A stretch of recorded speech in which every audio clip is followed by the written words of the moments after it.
O tilintar dos copos de cristal e as conversas abafadas enchiam o luxuoso restaurante lisboeta, enquanto Sofia Almeida se ajeitava, desconfortável, na cadeira.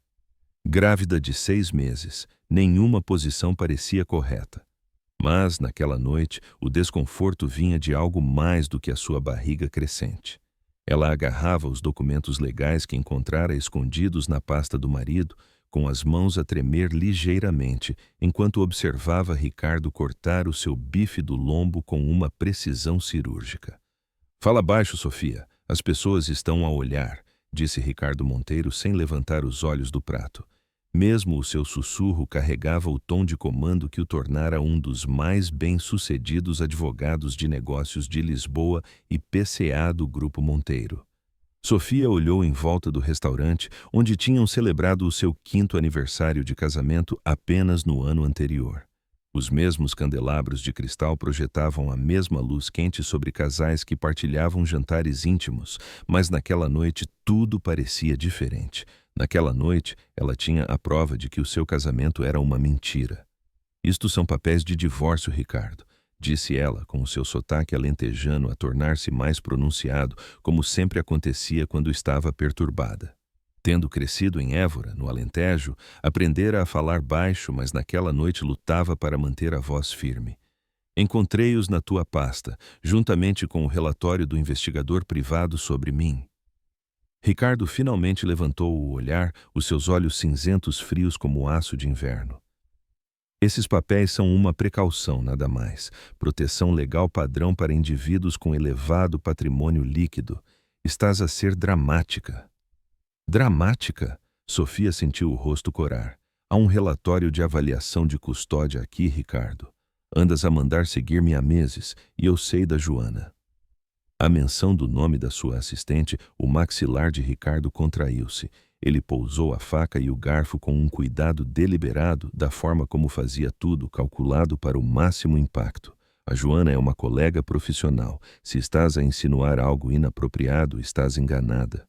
Mas Sofia tinha visto os extratos do cartão de crédito, as despesas de hotel, as viagens de negócios inexplicadas.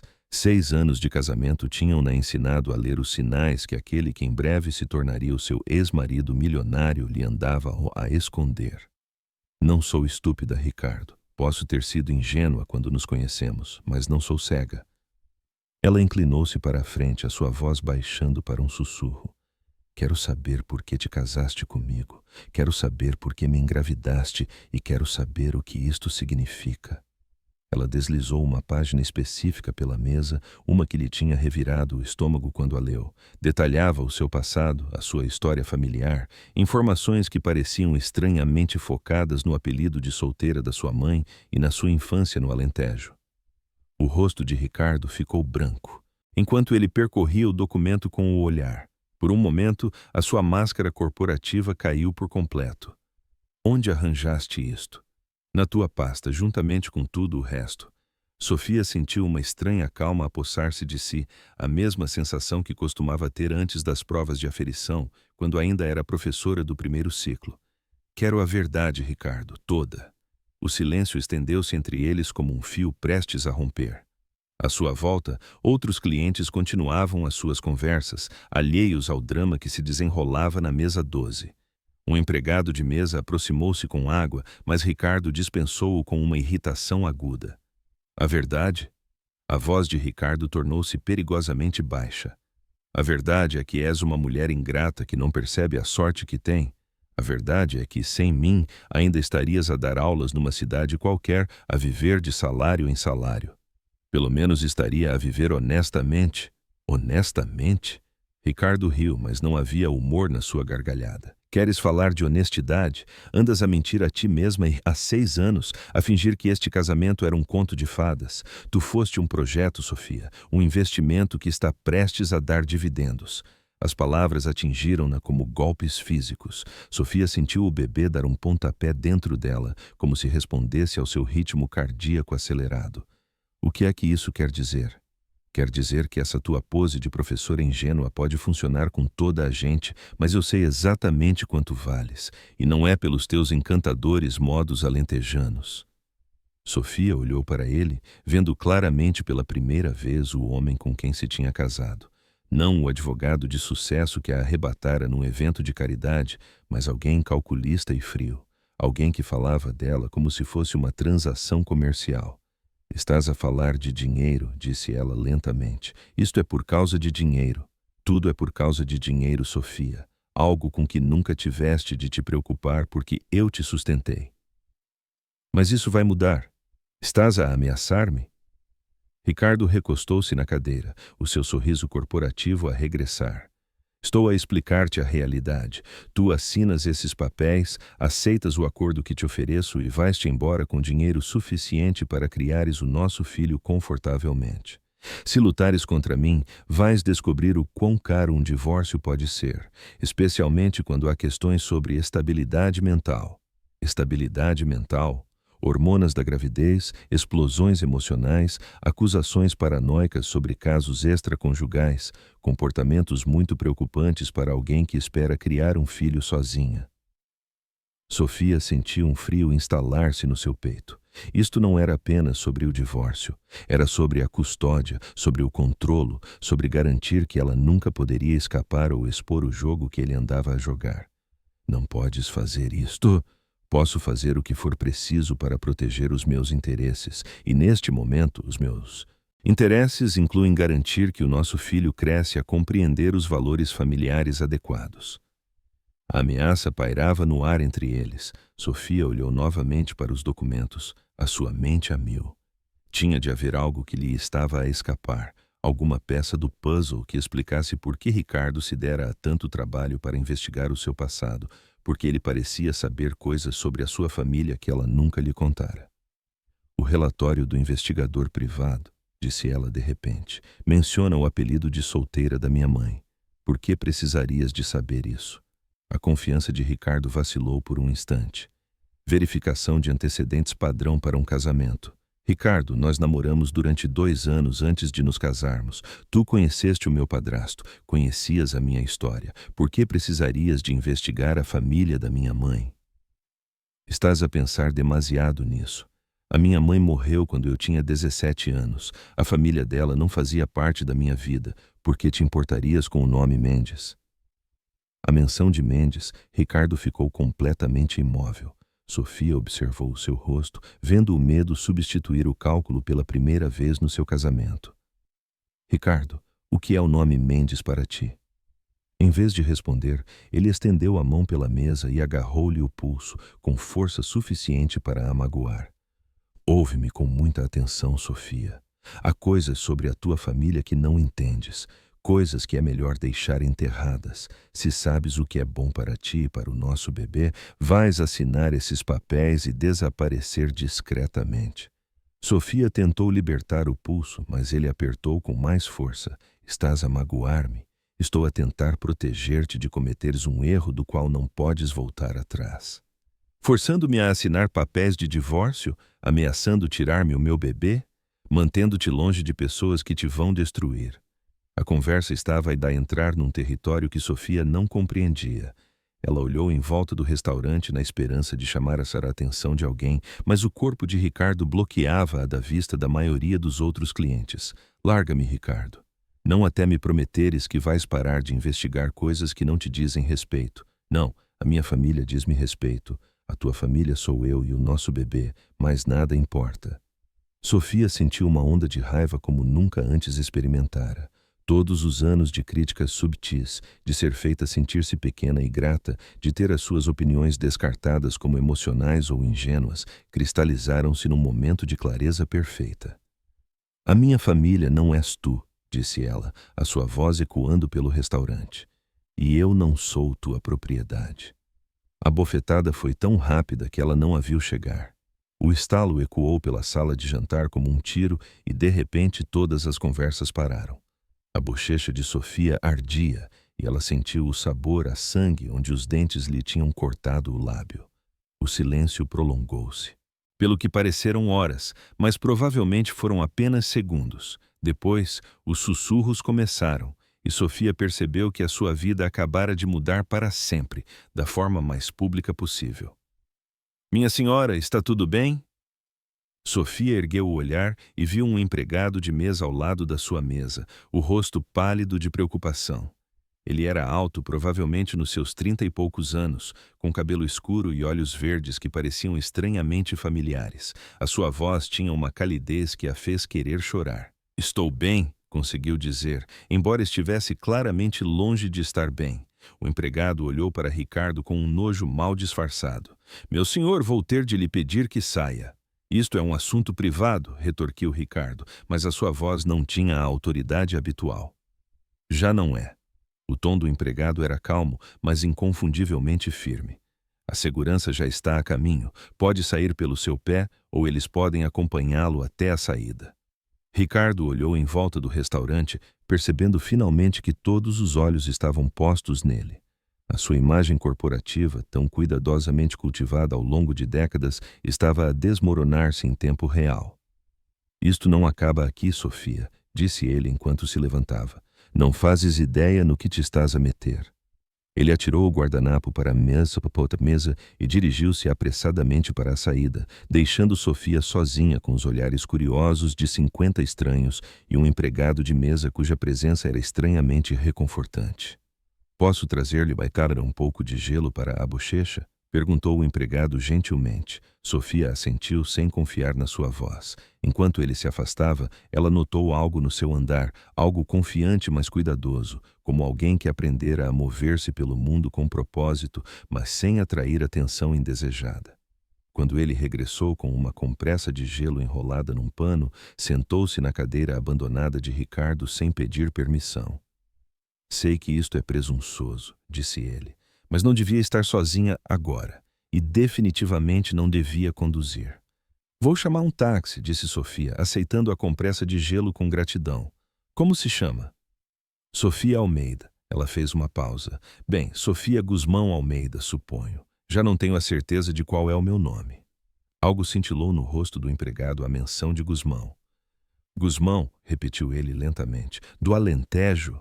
Sofia olhou para ele de forma incisiva. Como é que sabia? O seu sotaque, e ele hesitou, estudando o seu rosto de uma forma que a deixou desconfortável. "Isto pode parecer estranho, mas alguma vez viveu em Évora?" Agora Sofia estava verdadeiramente inquieta. "Quem é você?" Em vez de responder diretamente, ele meteu a mão no casaco e tirou um cartão de visita. Sofia olhou para ele, o seu mundo a virar-se de lado. Grupo Mendes, Marco Mendes, presidente do Conselho de Administração. O nome atingiu-a como um golpe físico.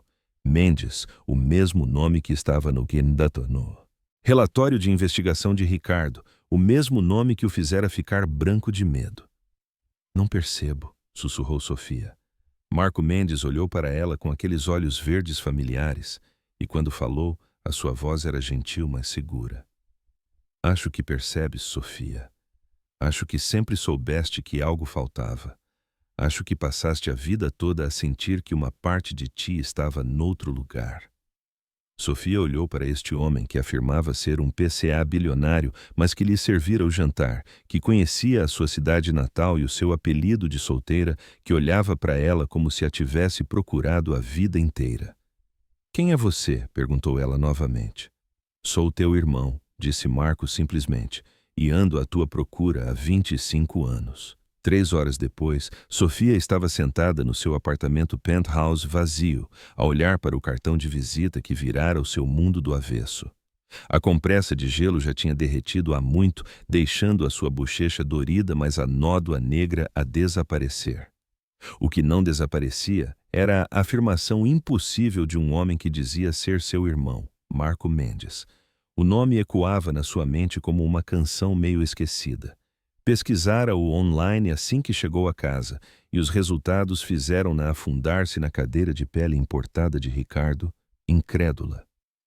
A revista Exame listava Marco Mendes como a 38ª pessoa mais rica de Portugal, com uma fortuna avaliada em 4,2 mil milhões de euros. O império tecnológico que ele construíra do nada incluía empresas de software, participações imobiliárias e investimentos de capital de risco que se estendiam por 3 continentes. As fotos mostravam um homem com os seus olhos verdes e o maxilar determinado da mãe deles em salas de reuniões e a dar discursos sobre inovação e oportunidade econômica. Mas o que mais a impressionou foi algo na sua expressão em todas as fotos, algo reservado mas esperançoso, como alguém que alcançara tudo mas ainda procurava algo específico. O seu portátil estava aberto numa entrevista de 2019, onde ele falava sobre crescer numa instituição de acolhimento no Alentejo, depois de a sua mãe ter desaparecido quando ele tinha 13 anos. Ele falava cuidadosamente sobre superar o abandono, sobre canalizar a dor da perda para o sucesso nos negócios, sobre a importância da família, mesmo quando a família não era tradicional. Aprendi cedo que as pessoas que supostamente nos amam podem partir sem aviso, dissera ele na entrevista. Mas também aprendi que o amor não é sobre laços de sangue, é sobre escolher estar presente para as pessoas, mesmo quando é difícil. Sofia lembrou-se de ter 17 anos quando a sua mãe morreu. Acidente de viação, dissera o seu padrasto Tomás. Trágico, súbito, nada que alguém pudesse ter feito. Tinham se mudado do Alentejo para Lisboa 6 meses depois, e Tomás alterara legalmente o seu nome de Sofia Mendes Guzmão para Sofia Guzmão, dizendo que a ajudaria a recomeçar sem memórias dolorosas. Agora, ela perguntava-se se haveria outras razões. O apartamento parecia diferente naquela noite, como um cenário de teatro onde ela estivera a representar um papel sem o saber. Tudo o que Ricardo escolhera, desde os móveis minimalistas à arte abstrata que nada lhe dizia, de repente parecia um disfarce que ela estava pronta para abandonar. O seu telemóvel vibrou com uma mensagem de Ricardo. Precisamos de falar. Isto não tem de ser difícil. Ela apagou-a sem responder. Depois ligou para o número no cartão de visita de Marco Mendes. Ele atendeu ao primeiro toque como se estivesse à espera. Sofia?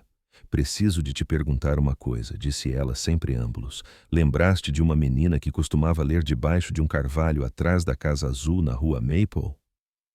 O silêncio prolongou-se por vários segundos. Quando Marco voltou a falar, a sua voz estava rouca de emoção. Tu tinhas um livro sobre uma princesa que se salvava a si mesma. Leste-o tantas vezes que a capa se desfez. Sofia fechou os olhos a recordar. Teria talvez 7 ou 8 anos, e havia um rapaz mais velho que por vezes lhe trazia limonada e se sentava em silêncio por perto enquanto ela lia. A sua mãe chamava-lhe o seu anjo da guarda, mas Sofia era demasiado nova para compreender o significado. Eras tu, disse ela. Era eu. Tinha 15 anos, trabalhava depois da escola no supermercado, mas certificava-me sempre de que estavas bem a caminho de casa. A mãe dizia que eras demasiado pequena para perceber por que é que eu não podia viver convosco. Mas tu és meu irmão, meio-irmão, corrigiu Marco gentilmente. A mesma mãe, pais diferentes. O meu era complicado, violento. A mãe tirou-nos aos dois de lá quando eu era pequeno, mas o teu pai podia dar-te a estabilidade que ela não me podia dar a mim. Sofia sentiu as lágrimas a começar. Por que é que ninguém me disse?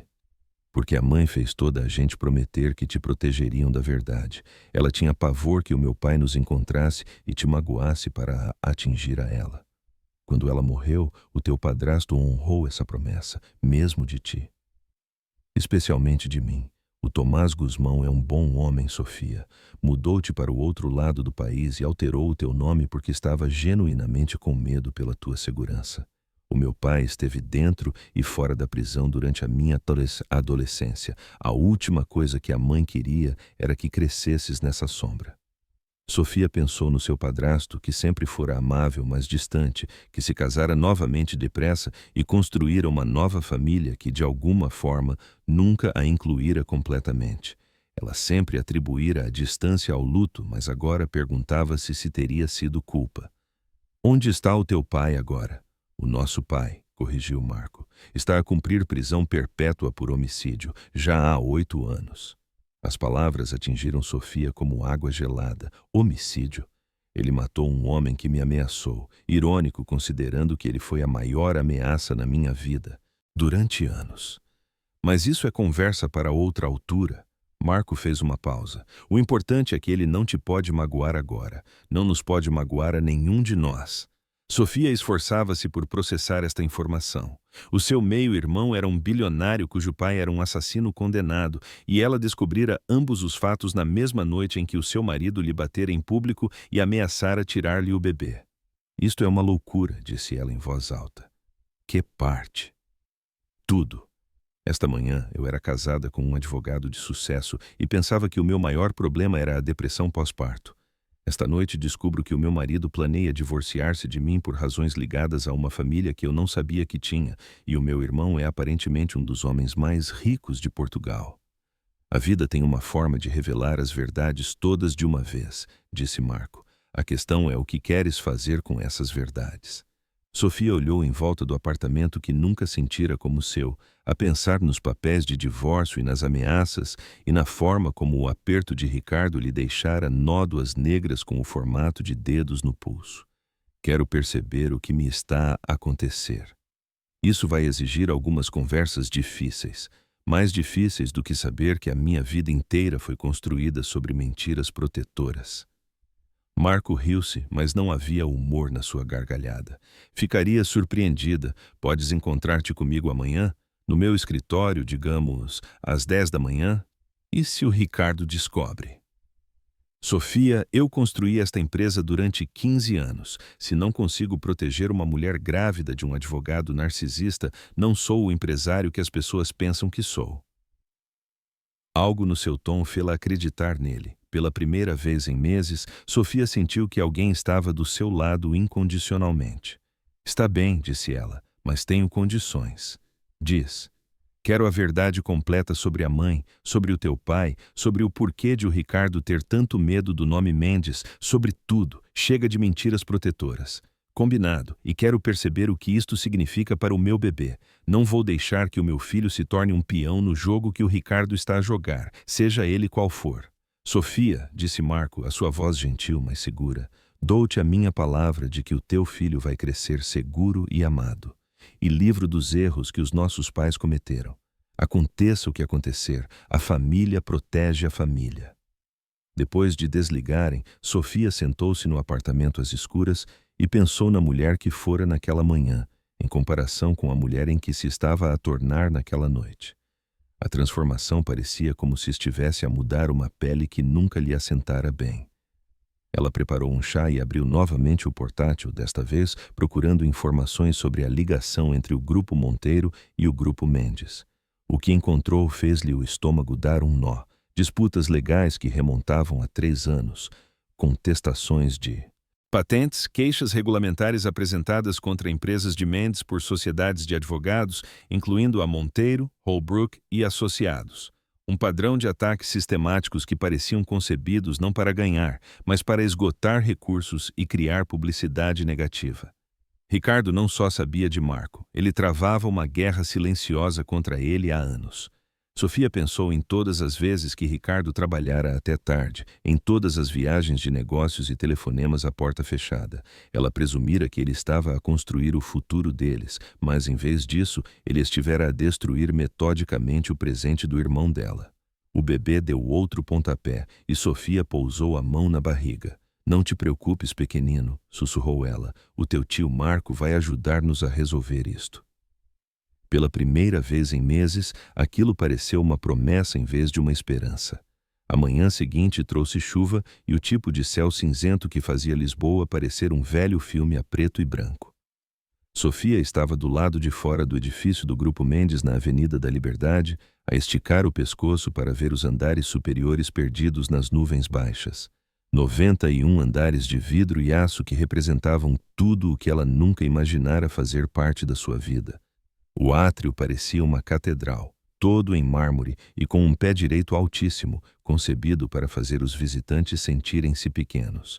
Mas quando Sofia se aproximou da recepção da segurança e disse o seu nome, a atitude do guarda mudou imediatamente de cortesia profissional para um calor genuíno.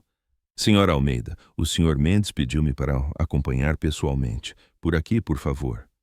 A viagem de elevador até ao 91º andar pareceu interminável, mas Sofia agradeceu o tempo para organizar os seus pensamentos. Passara a maior parte da noite a ler tudo o que conseguira encontrar sobre Marco Mendes, e o retrato que emergiu foi o de um homem que construíra um império através de uma inteligência implacável e uma determinação inabalável.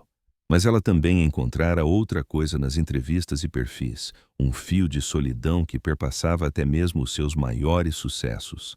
Ele falava frequentemente sobre criar oportunidades para outras pessoas e sobre a importância das segundas oportunidades, sobre acreditar que qualquer pessoa podia superar as suas circunstâncias com apoio e determinação suficientes. Lendo nas entrelinhas, Sofia suspeitava que Marco passara 15 anos a tentar salvar outras pessoas porque não conseguia salvar-se a si mesmo da dor de perder a sua família. As portas do elevador abriram-se para uma área de recepção que parecia mais uma sala de estar do que um escritório corporativo. Assentos confortáveis, iluminação quente e paredes forradas com livros em vez de prêmios corporativos. Uma mulher nos seus 50 anos levantou-se de trás de uma secretária que parecia mais uma mesa de escrita antiga. Senhora Almeida, sou a Leonor, a assistente do Sr. Mendes. Ele está à sua espera. O escritório de Marco ocupava todo o canto do edifício, com janelas do chão ao teto que ofereciam uma vista do Parque Eduardo VII, que deixou Sofia sem fôlego. Mas o que mais a impressionou foi como o espaço parecia vivido em vez de projetado. Fotos pessoais, móveis confortáveis, um canto de leitura com uma poltrona de cabedal gasta que parecia que alguém realmente a usava. Marco estava de costas para a porta, a olhar para o parque. Quando se virou, Sofia ficou novamente impressionada com o quão familiar era o seu rosto, o quanto ele se parecia com a mãe deles na zona dos olhos.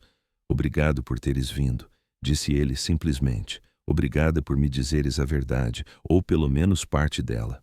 Marco indicou uma área de estar longe da sua secretária, 2 cadeiras posicionadas para aproveitar a vista. Entre elas estava uma pasta que Sofia suspeitava conter o resto da sua história. Café? Água? A Leonor faz um chá incrível, se preferires. Na verdade, gostava de começar com isto, disse Sofia, tirando uma fotografia que encontrara na sua caixa de joias naquela manhã. Mostrava uma jovem de cabelo escuro e olhos verdes, a segurar uma criança pequena enquanto um rapaz um pouco mais velho estava ao lado deles. Esta é a única foto que tenho da nossa mãe com nós os dois. Marco pegou na foto com as mãos um pouco trêmulas.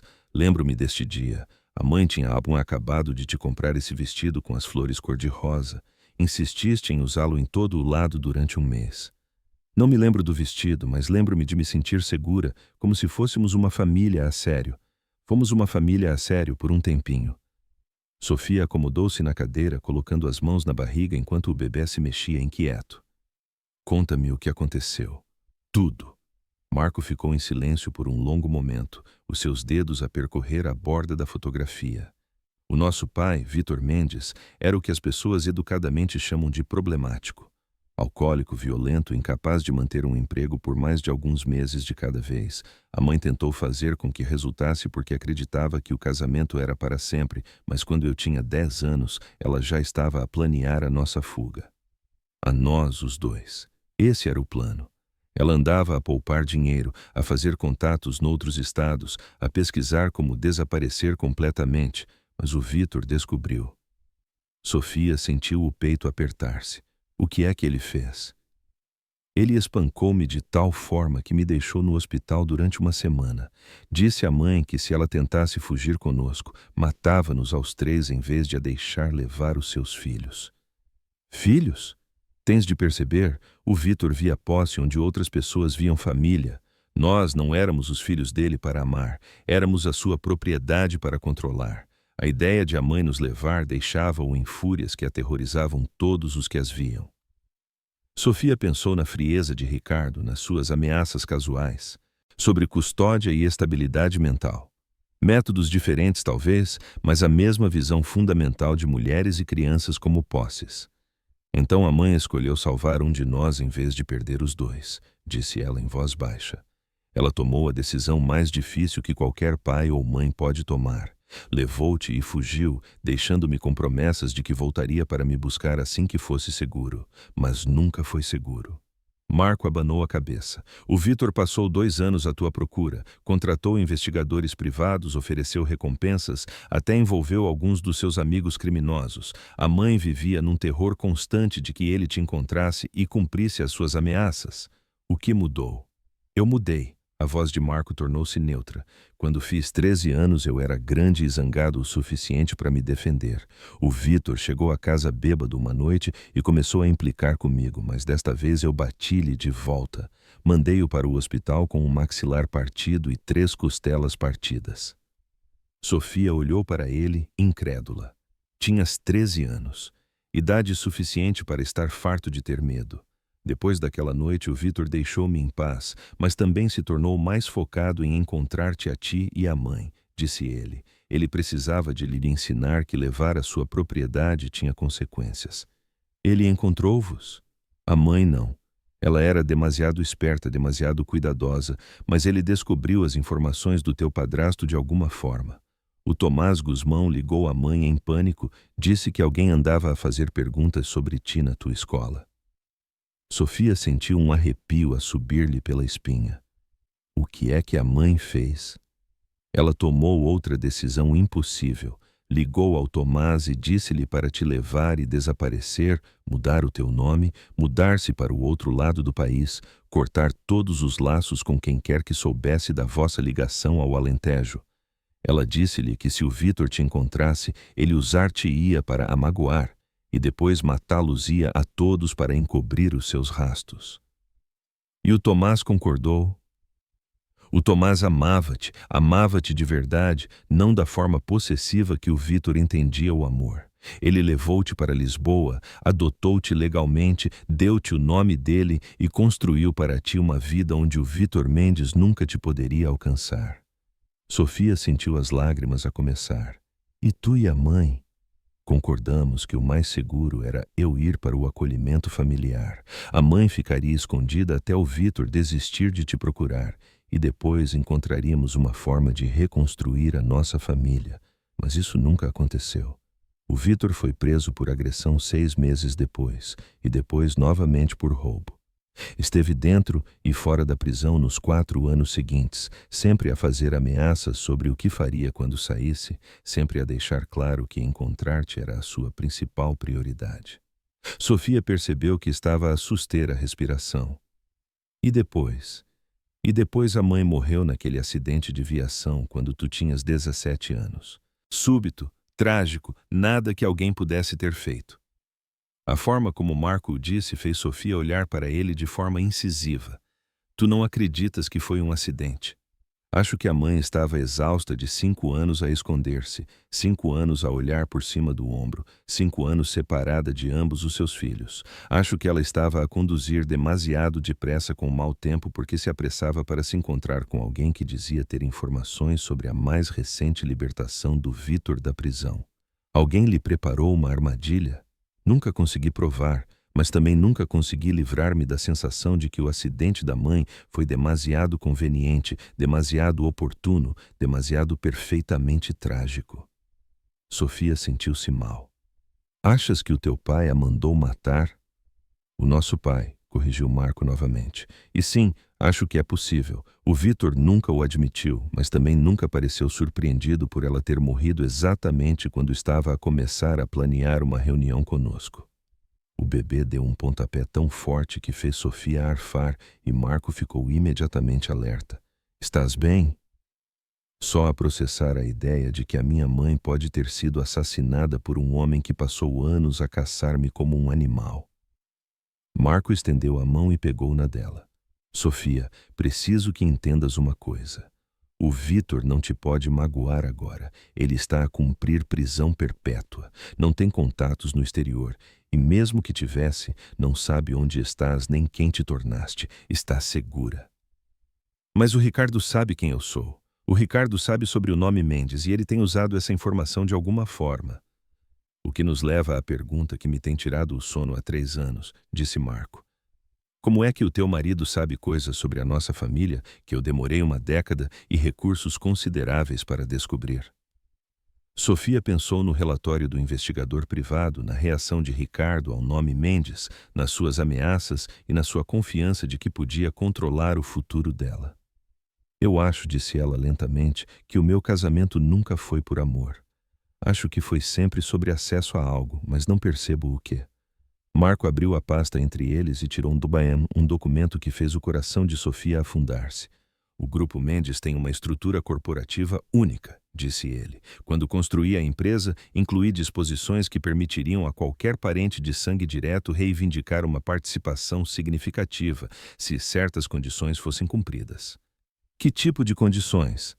Casamento, filhos, prova de relação genética. A intenção era proteger qualquer família que eu pudesse ter um dia para garantir que o dinheiro dos Mendes nunca pudesse ser usado para separar famílias da forma como a pobreza separou a nossa. Sofia olhou para o documento, a compreensão a começar a surgir como um amanhecer horrível. O Ricardo casou-se comigo porque achou que podia ter acesso ao teu dinheiro através do nosso filho. Acho que o Ricardo se casou contigo porque alguém lhe disse que casar com uma herdeira Mendes acabaria por compensar de formas que ele não podia imaginar. A questão é, quem lhe deu essa informação e por quê? Sofia pensou na sua vida confortável com Ricardo, em como ele sempre fora generoso com dinheiro, mas controlador em tudo o resto, em como ele insistira em tratar de todo o planeamento financeiro e assuntos legais deles. Ele esteve a jogar a longo prazo, disse ela. Anos e anos de investimento numa relação que ele pensava que o tornaria rico. Muito rico. Se tivesses reclamado a tua herança e depois te divorciasses dele, as leis da comunhão de bens ter-lhe-iam dado acesso a centenas de milhões de euros. A dimensão do engano atingiu Sofia como um golpe físico. Ela passara 6 anos a amar um homem que a via apenas como um caminho para uma riqueza que ela nem sabia que existia. Mas se ele se divorciasse de mim primeiro, disse ela lentamente, antes de eu saber da minha ligação a ti, ele poderia alegar que eu ocultei bens. Durante o casamento, poderia argumentar a favor de um acordo maior com base em fraude. Muito inteligente, na verdade. Sofia sentiu uma onda de raiva que a surpreendeu com a sua intensidade. Ele ia roubar a minha herança e o meu filho e fazer-me agradecer pelas migalhas que me deixasse. Parece ter sido esse o plano, até encontrares aqueles papéis e ligares os pontos. O que acontece agora? Marco sorriu e pela primeira vez desde que o conhecera, ele parecia genuinamente perigoso. Agora descobrimos quem andou a fornecer informações ao Ricardo sobre a nossa família. E depois, garantimos que qualquer pessoa que tente usar um Mendes para seu próprio ganho, aprenda por que é que isso é uma péssima ideia. Sofia olhou para o irmão, vendo não apenas o empresário de sucesso, mas o rapaz de 13 anos que estivera disposto a lutar contra todas as probabilidades. Quero ajudar, disse ela. Sofia, estás grávida de 6 meses e a passar por um divórcio. Precisas de te concentrar em cuidar de ti e do teu bebê. É a minha vida que eles andaram a manipular. É o meu filho que eles planeiam usar como moeda de troca. Não vou ficar sentada à margem enquanto outras pessoas decidem o meu futuro. Marco estudou o seu rosto e Sofia viu o momento em que ele reconheceu algo familiar na sua expressão.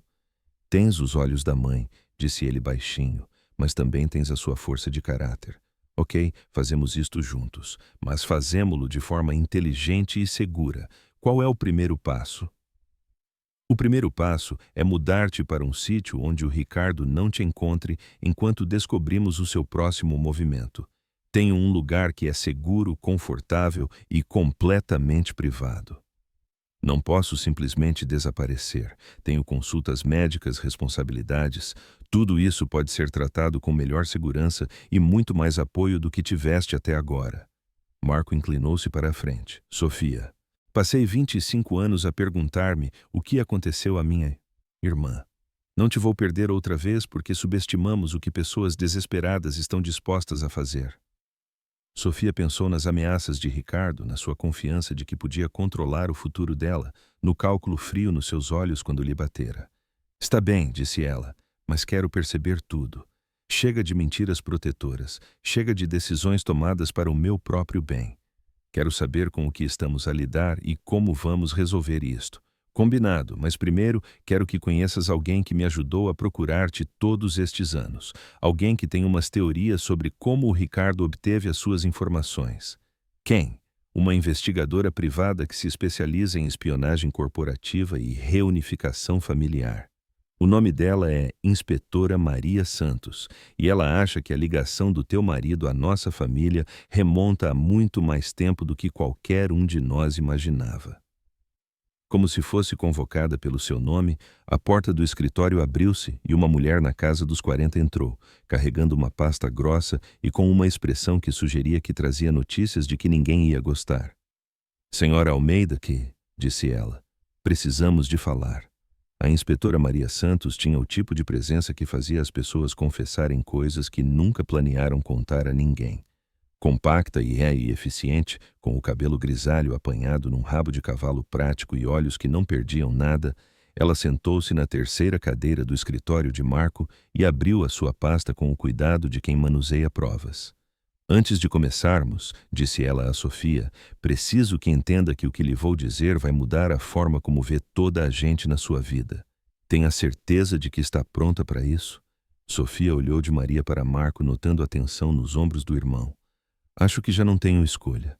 Há sempre uma escolha. Podia ir-se embora agora mesmo, aceitar a oferta de segurança financeira do Marco e construir uma vida tranquila longe de tudo isto. Muitas pessoas considerariam isso a atitude mais inteligente. E você? Maria sorriu, mas o sorriso não lhe chegou aos olhos. Nunca me acusaram de ser inteligente, mas já me acusaram de ser minuciosa. Ela tirou uma fotografia e colocou-a sobre a mesa. Reconhece este homem? Sofia olhou para a fotografia e sentiu o seu mundo virar-se novamente. É o meu padrasto Tomás Guzmão, tirada há 3 semanas, à porta do escritório do Ricardo. As implicações atingiram Sofia como água gelada. O Tomás tem andado a falar com o Ricardo? Mais do que a falar. Segundo as minhas fontes, Tomás Guzmão tem fornecido a Ricardo informações detalhadas sobre o seu historial familiar há mais de 2 anos. Sofia olhou para a fotografia, tentando reconciliar o homem que a criara com a traição que ela representava. Isso é impossível. O Tomás protegeu-me de tudo isto. Mudou-nos para Lisboa, mudou-te do meu nome, construiu uma nova vida para mim. Fez isso, concordou Maria, e desde então vive aterrorizado por ter feito a escolha errada. Marco inclinou-se para a frente. O que queres dizer? Tomás Guzmão carrega a culpa da morte da sua mãe há 25 anos. Ele culpa-se por não ter feito mais para a proteger, por não ter encontrado uma forma de manter a vossa família unida, por ter levado a Sofia para tão longe que ela morreu sozinha. Sofia sentiu as lágrimas a começar a cair. Ele nunca disse nada. O que poderia ele dizer? Que andava a questionar-se há décadas, que se perguntava se ela ainda estaria viva se ele tivesse feito escolhas diferentes. Maria tirou outro documento. Há 2 anos alguém abordou o Tomás com uma proposta interessante. Ricardo, disse Sofia. Na verdade, não. Alguém que afirmava representar os interesses de Ricardo, mas que trabalhava para um terceiro. Disseram ao Tomás que tinham localizado Marco Mendes e que estavam a trabalhar numa reunião de família. Disseram que precisavam de informações sobre a sua mãe e a Sofia para facilitar o processo em segurança. A expressão de Marco escureceu. E o Tomás acreditou neles. O Tomás queria acreditar. Ele andava a acompanhar o sucesso do Marco há anos, a seguir a sua carreira empresarial, na esperança de que um dia houvesse uma forma de a reunir com o seu irmão sem pôr ninguém em perigo. Quando estas pessoas o abordaram com o que parecia ser um esforço legítimo de reunificação, ele viu isso como uma oportunidade de finalmente fazer a coisa certa. Sofia sentiu-se mal. Então ele contou-lhes tudo. Tudo o que sabia. O teu novo nome, a tua localização, o teu casamento, a carreira do teu marido. Ele pensou que estava a ajudar a curar a vossa família. Em vez disso, estava a dar a Ricardo munições para a destruir. Disse Marco sombriamente. Ainda piora, continuou Maria, porque assim que o Tomás começou a falar, estas pessoas continuaram a voltar com mais perguntas. Sobre os últimos dias da sua mãe, sobre as ameaças de Vítor Mendes, sobre as circunstâncias específicas da morte dela. Por que é que eles se importariam com isso? Maria trocou um olhar com Marco, porque Vitor Mendes não deixou de ser perigoso quando foi para a prisão. Ele tem gerido uma pequena, mas eficiente organização criminosa de dentro da prisão, e os seus filhos do primeiro casamento têm estado muito interessados em garantir que ninguém desafie a sua pretensão de serem os seus únicos herdeiros. Sofia sentiu o bebê dar um pontapé enquanto o seu ritmo cardíaco acelerava. Os filhos dele... O Vitor teve 2 filhos antes de conhecer a tua mãe, criminosos profissionais que esperaram 25 anos que ele morresse para poderem herdar quaisquer bens que ele conseguiu esconder antes da sua condenação. Que bens? Essa é a pergunta de $1 milhão, literalmente. Maria tirou outro documento. Vitor Mendes pode ter sido um bêbado violento, mas... também foi inteligente o suficiente para esconder uma quantia significativa de dinheiro em contas que ninguém conseguiu localizar. Dinheiro de anos de atividades de crime organizado que a PJ nunca recuperou. Marco estava muito quieto. Quanto dinheiro? Estimativas conservadoras sugerem algo entre 10 e 50 milhões de euros, o suficiente para deixar as pessoas muito motivadas para eliminar qualquer potencial concorrência pelos direitos de herança. Sofia percebeu que estava a ter dificuldade em respirar. Concorrência como eu? Concorrência como tu e quaisquer filhos que possas ter. Segundo a lei de sucessões portuguesa, os filhos biológicos de Vitor têm direitos iguais à sua herança, independentemente da legitimidade ou das relações familiares. Então o Ricardo não estava apenas atrás do dinheiro do Marco. Ele estava a tentar posicionar o nosso bebê para reclamar também os bens escondidos do Vitor. O Ricardo estava a jogar em várias frentes, confirmou Maria. Casar com alguém da família Mendes, obter acesso à riqueza legítima do Marco e, eventualmente, reclamar uma parte dos bens criminosos de Vitor através da linhagem do seu filho. Sofia olhou para Marco, vendo o seu próprio horror refletido na expressão dele. Com quantas pessoas estamos a lidar? No mínimo, os 2 filhos de Vitor com quem quer que estejam a trabalhar do lado de fora, o Ricardo e os seus cúmplices, e potencialmente algumas pessoas muito desagradáveis que esperam há décadas para serem reembolsadas das contas escondidas de Vitor. A dimensão da situação era avassaladora. Sofia pensara que estava a lidar com um marido narcisista e os seus casos extraconjugais. Em vez disso, estava presa no meio de uma conspiração criminosa multigeracional que envolvia milhões de euros e pessoas que já tinham demonstrado a sua vontade de matar. E o Tomás? Perguntou ela em voz baixa. O Tomás está genuinamente arrependido e absolutamente aterrorizado, disse Maria. Assim que ele percebeu no que te tinha metido, tentou recuar, mas já era tarde demais. Eles têm informações suficientes para destruir a vida dele se ele não continuar a cooperar. Temos de o ajudar. Vamos ajudar, disse Marco com firmeza. Mas primeiro temos de te manter segura. Porque se os filhos do Vitor perceberem que o plano do Ricardo está a falhar, vão começar a procurar soluções mais diretas. Mais diretas do que o quê? Maria e Marco trocaram outro olhar, e Sofia percebeu que havia algo mais que eles não lhe tinham contado. Maria, disse Marco em voz baixa, mostra-lhe a cronologia. Maria relutantemente tirou um último documento. Estas são as datas de eventos significativos na história da vossa família, cruzadas com algumas coincidências interessantes. Sofia percorreu a cronologia com o olhar, a sua confusão a aumentar. Não percebo o que estou a ver. O acidente de carro da tua mãe aconteceu 2 dias depois de o último recurso de Vitor ter sido negado, explicou Maria. O Ricardo conheceu-te exatamente 6 meses depois de a empresa do Marco ter entrado na bolsa, tornando a sua riqueza um assunto de domínio público. O teu padrasto foi abordado pela primeira vez pelo pessoal do Ricardo 1 semana depois de os filhos de Vitor terem sido libertados das suas últimas sentenças de prisão. Acham que isto foi tudo planeado durante anos? Acho que isto foi tudo planeado desde o dia em que a tua mãe morreu, disse Marco sombriamente. Acho que os filhos de Vitor andaram a vigiar a nossa família durante décadas, à espera do momento certo para reclamar o que eles acham que lhes pertence. E o Ricardo calhou de estar no sítio certo à hora certa para os ajudar. Ou o Ricardo tem trabalhado para eles desde o início, disse Maria. Ainda estamos a tentar determinar que cenário é mais provável. Sofia sentiu-se esmagada pela complexidade do engano. Então toda a gente na minha vida me tem mentido, o meu marido, o meu padrasto, talvez até pessoas que ainda não identifiquei? Nem toda a gente, disse Marco gentilmente. O Tomás amava-te e estava a tentar proteger-te, mesmo quando cometeu erros. E agora tens uma família que fará o que for preciso para te manter segura. O que é que isso significa em termos práticos? Maria inclinou-se para a frente. Significa que desapareces até conseguirmos neutralizar as ameaças contra ti. Nova identidade, local seguro, proteção 24 horas por dia até o teu bebê nascer e termos tratado de todos os que pensam ter direito à tua família. Quanto tempo pode isso demorar? Meses, talvez mais. Sofia pensou em passar o resto da sua gravidez escondida enquanto outras pessoas travavam batalhas em seu nome. A ideia era simultaneamente atraente e frustrante. E se eu não quiser desaparecer? E se eu quiser lutar? Então pões-te a ti e ao teu bebê em risco, disse Marcos sem rodeios. Estas pessoas já mataram pelo menos uma pessoa, Sofia. Não hesitarão em matar mais se isso lhes servir os propósitos. Achas mesmo que eles mataram a mãe?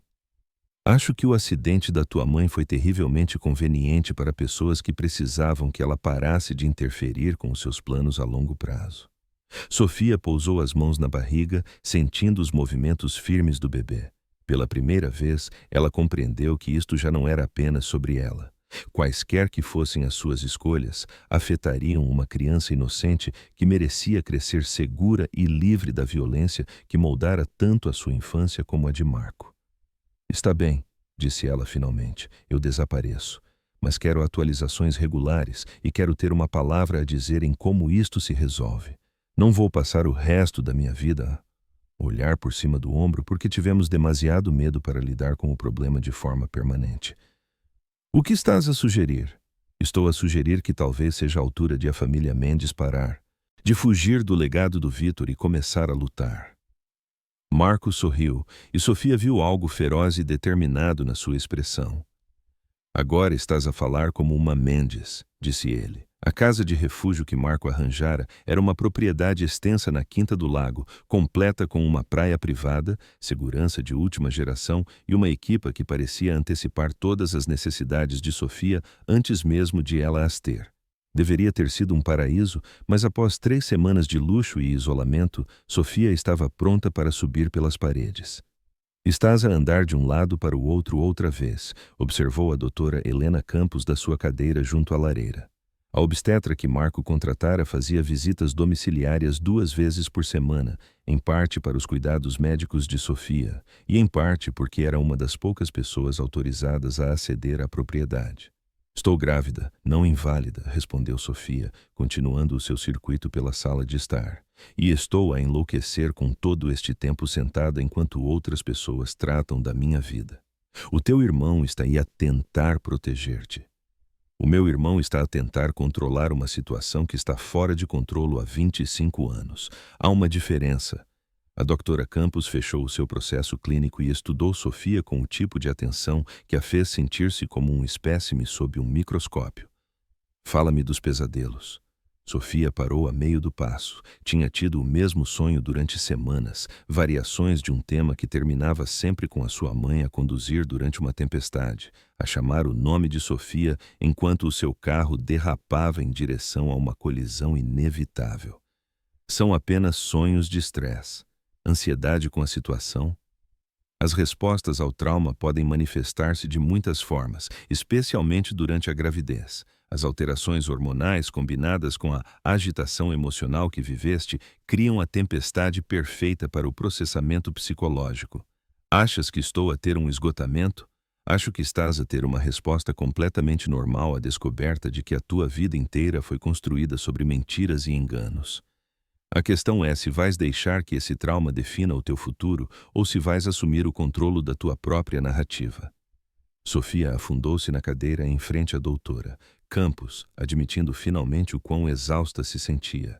Não sei como assumir o controle quando não percebo contra o que estou a lutar. Então talvez seja a altura de parares de lutar as batalhas dos outros e começares a lutar pelo que queres. O que quer dizer? Estás aqui porque o teu irmão te quer proteger de pessoas que te querem usar.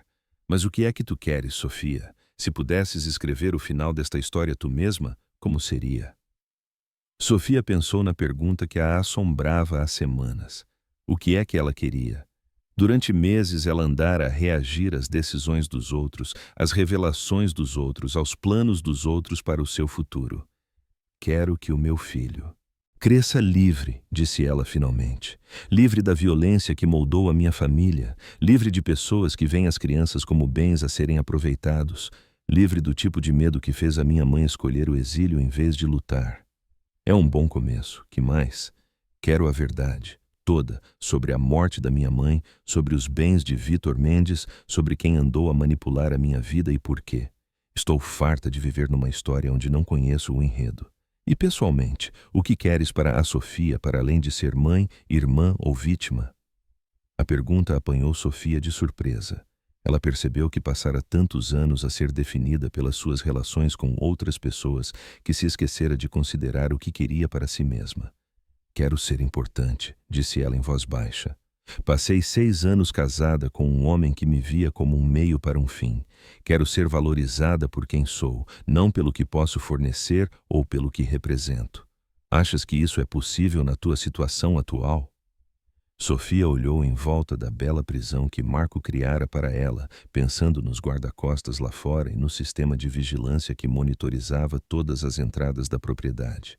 Não se eu ficar escondida para sempre, não se eu deixar que outras pessoas tomem todas as decisões sobre a minha segurança e o meu futuro.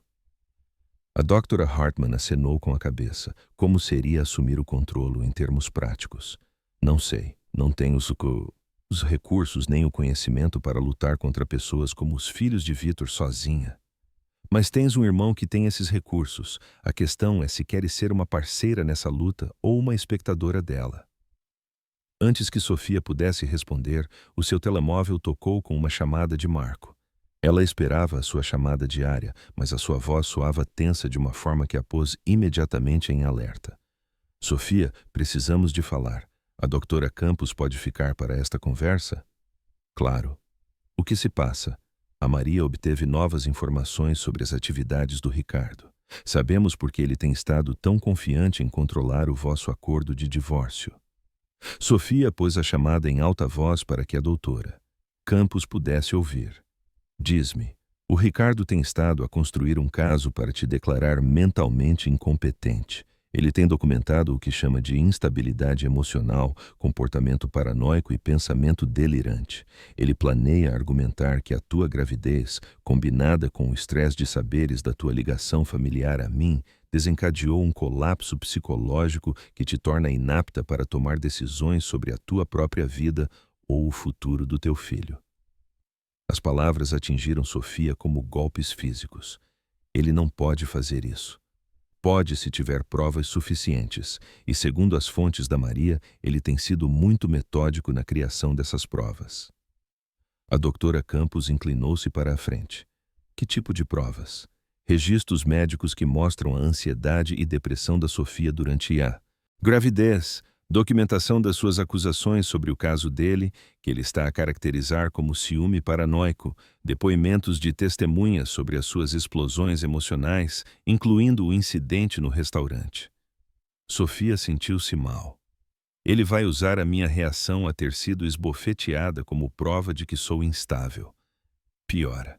Ele também planeia argumentar que a tua ligação a mim representa uma influência perigosa, dado o historial de violência e atividade criminosa da minha família. Ele quer pintar a tua relação comigo como prova de mau discernimento que poderia pôr o teu filho em perigo. Isto é uma loucura. Isto é muito inteligente, disse a doutora Campos sombriamente. Os problemas de saúde mental relacionados com a gravidez são reais e bem documentados. Se o Ricardo conseguir convencer um juiz de que a Sofia está a sofrer de psicose pós-parto ou depressão severa, ele poderia potencialmente obter a custódia total e o controle sobre todas as decisões financeiras. Sofia percebeu que estava a tremer. Quanto tempo temos? O Ricardo deu entrada com a papelada preliminar ontem. Tens 30 dias para responder antes que ele possa solicitar uma audiência de custódia de emergência. Podemos lutar contra isso? Podemos, mas vai exigir que estejas visível e ativa na tua própria defesa. Chega de te esconderes, chega de deixares que outras pessoas tratem dos teus assuntos legais. Terás de demonstrar competência, estabilidade e bom senso perante múltiplos profissionais e possivelmente um juiz. Sofia pensou na casa de refúgio, no luxo e isolamento que sentira como proteção, mas que agora podiam parecer uma fuga à responsabilidade. Marco, preciso de voltar para a cidade. Nem pensar, não é seguro.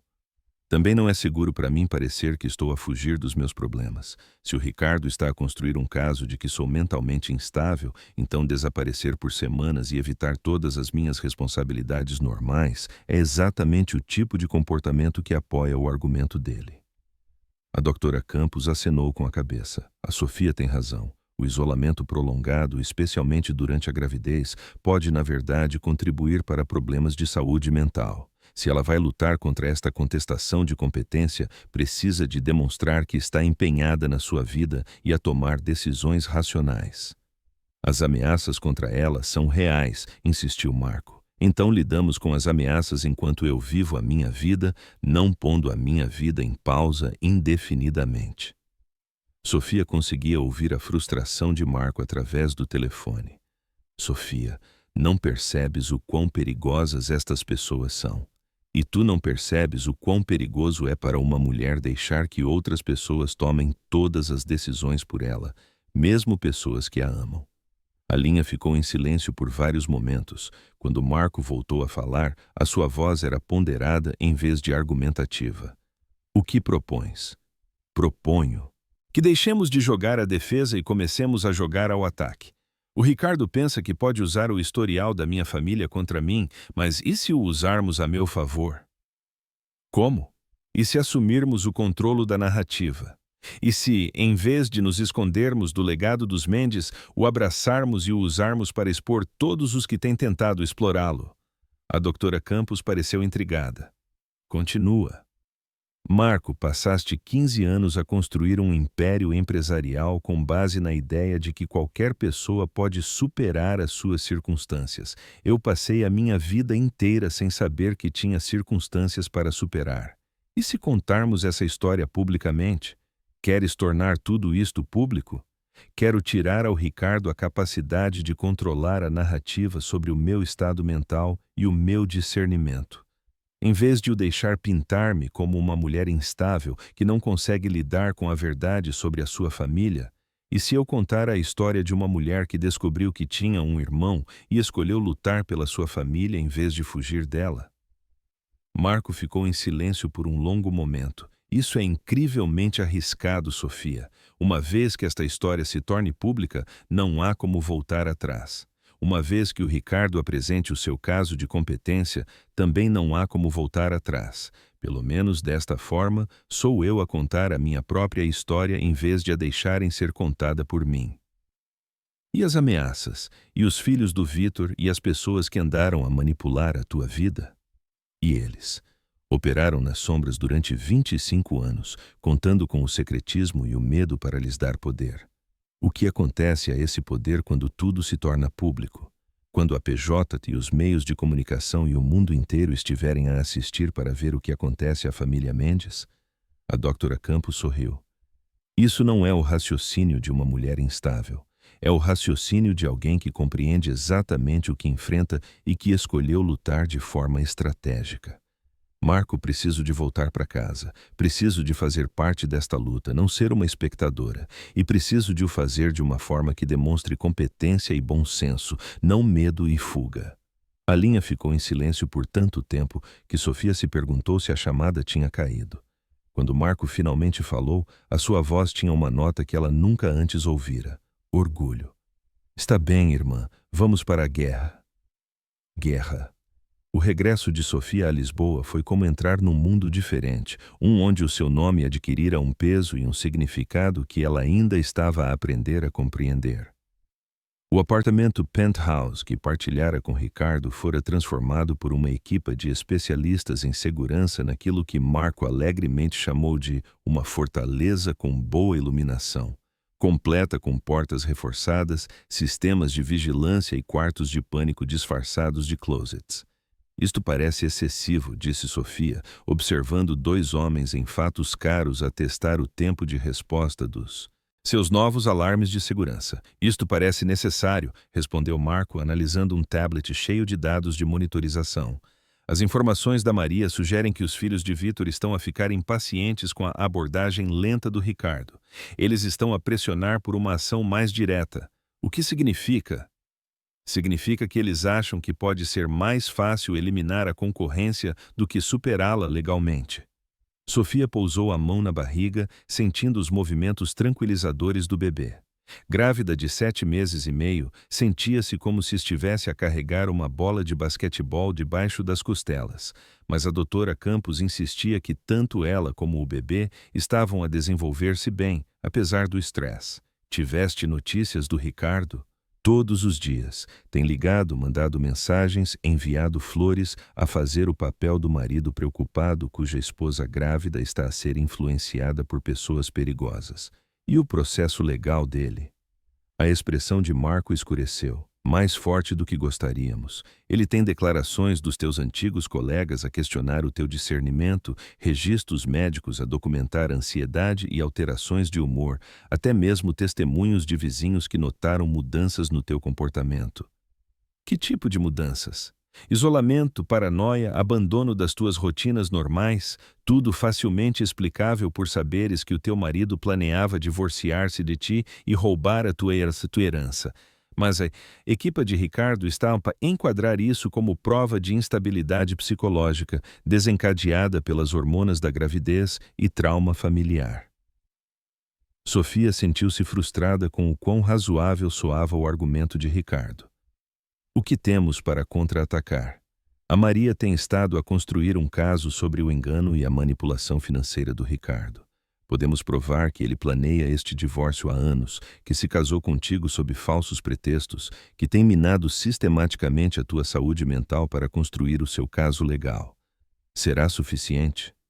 Honestamente, não sei. Os juízes do Tribunal de Família veem muitos divórcios complicados com alegações concorrentes sobre aptidão mental.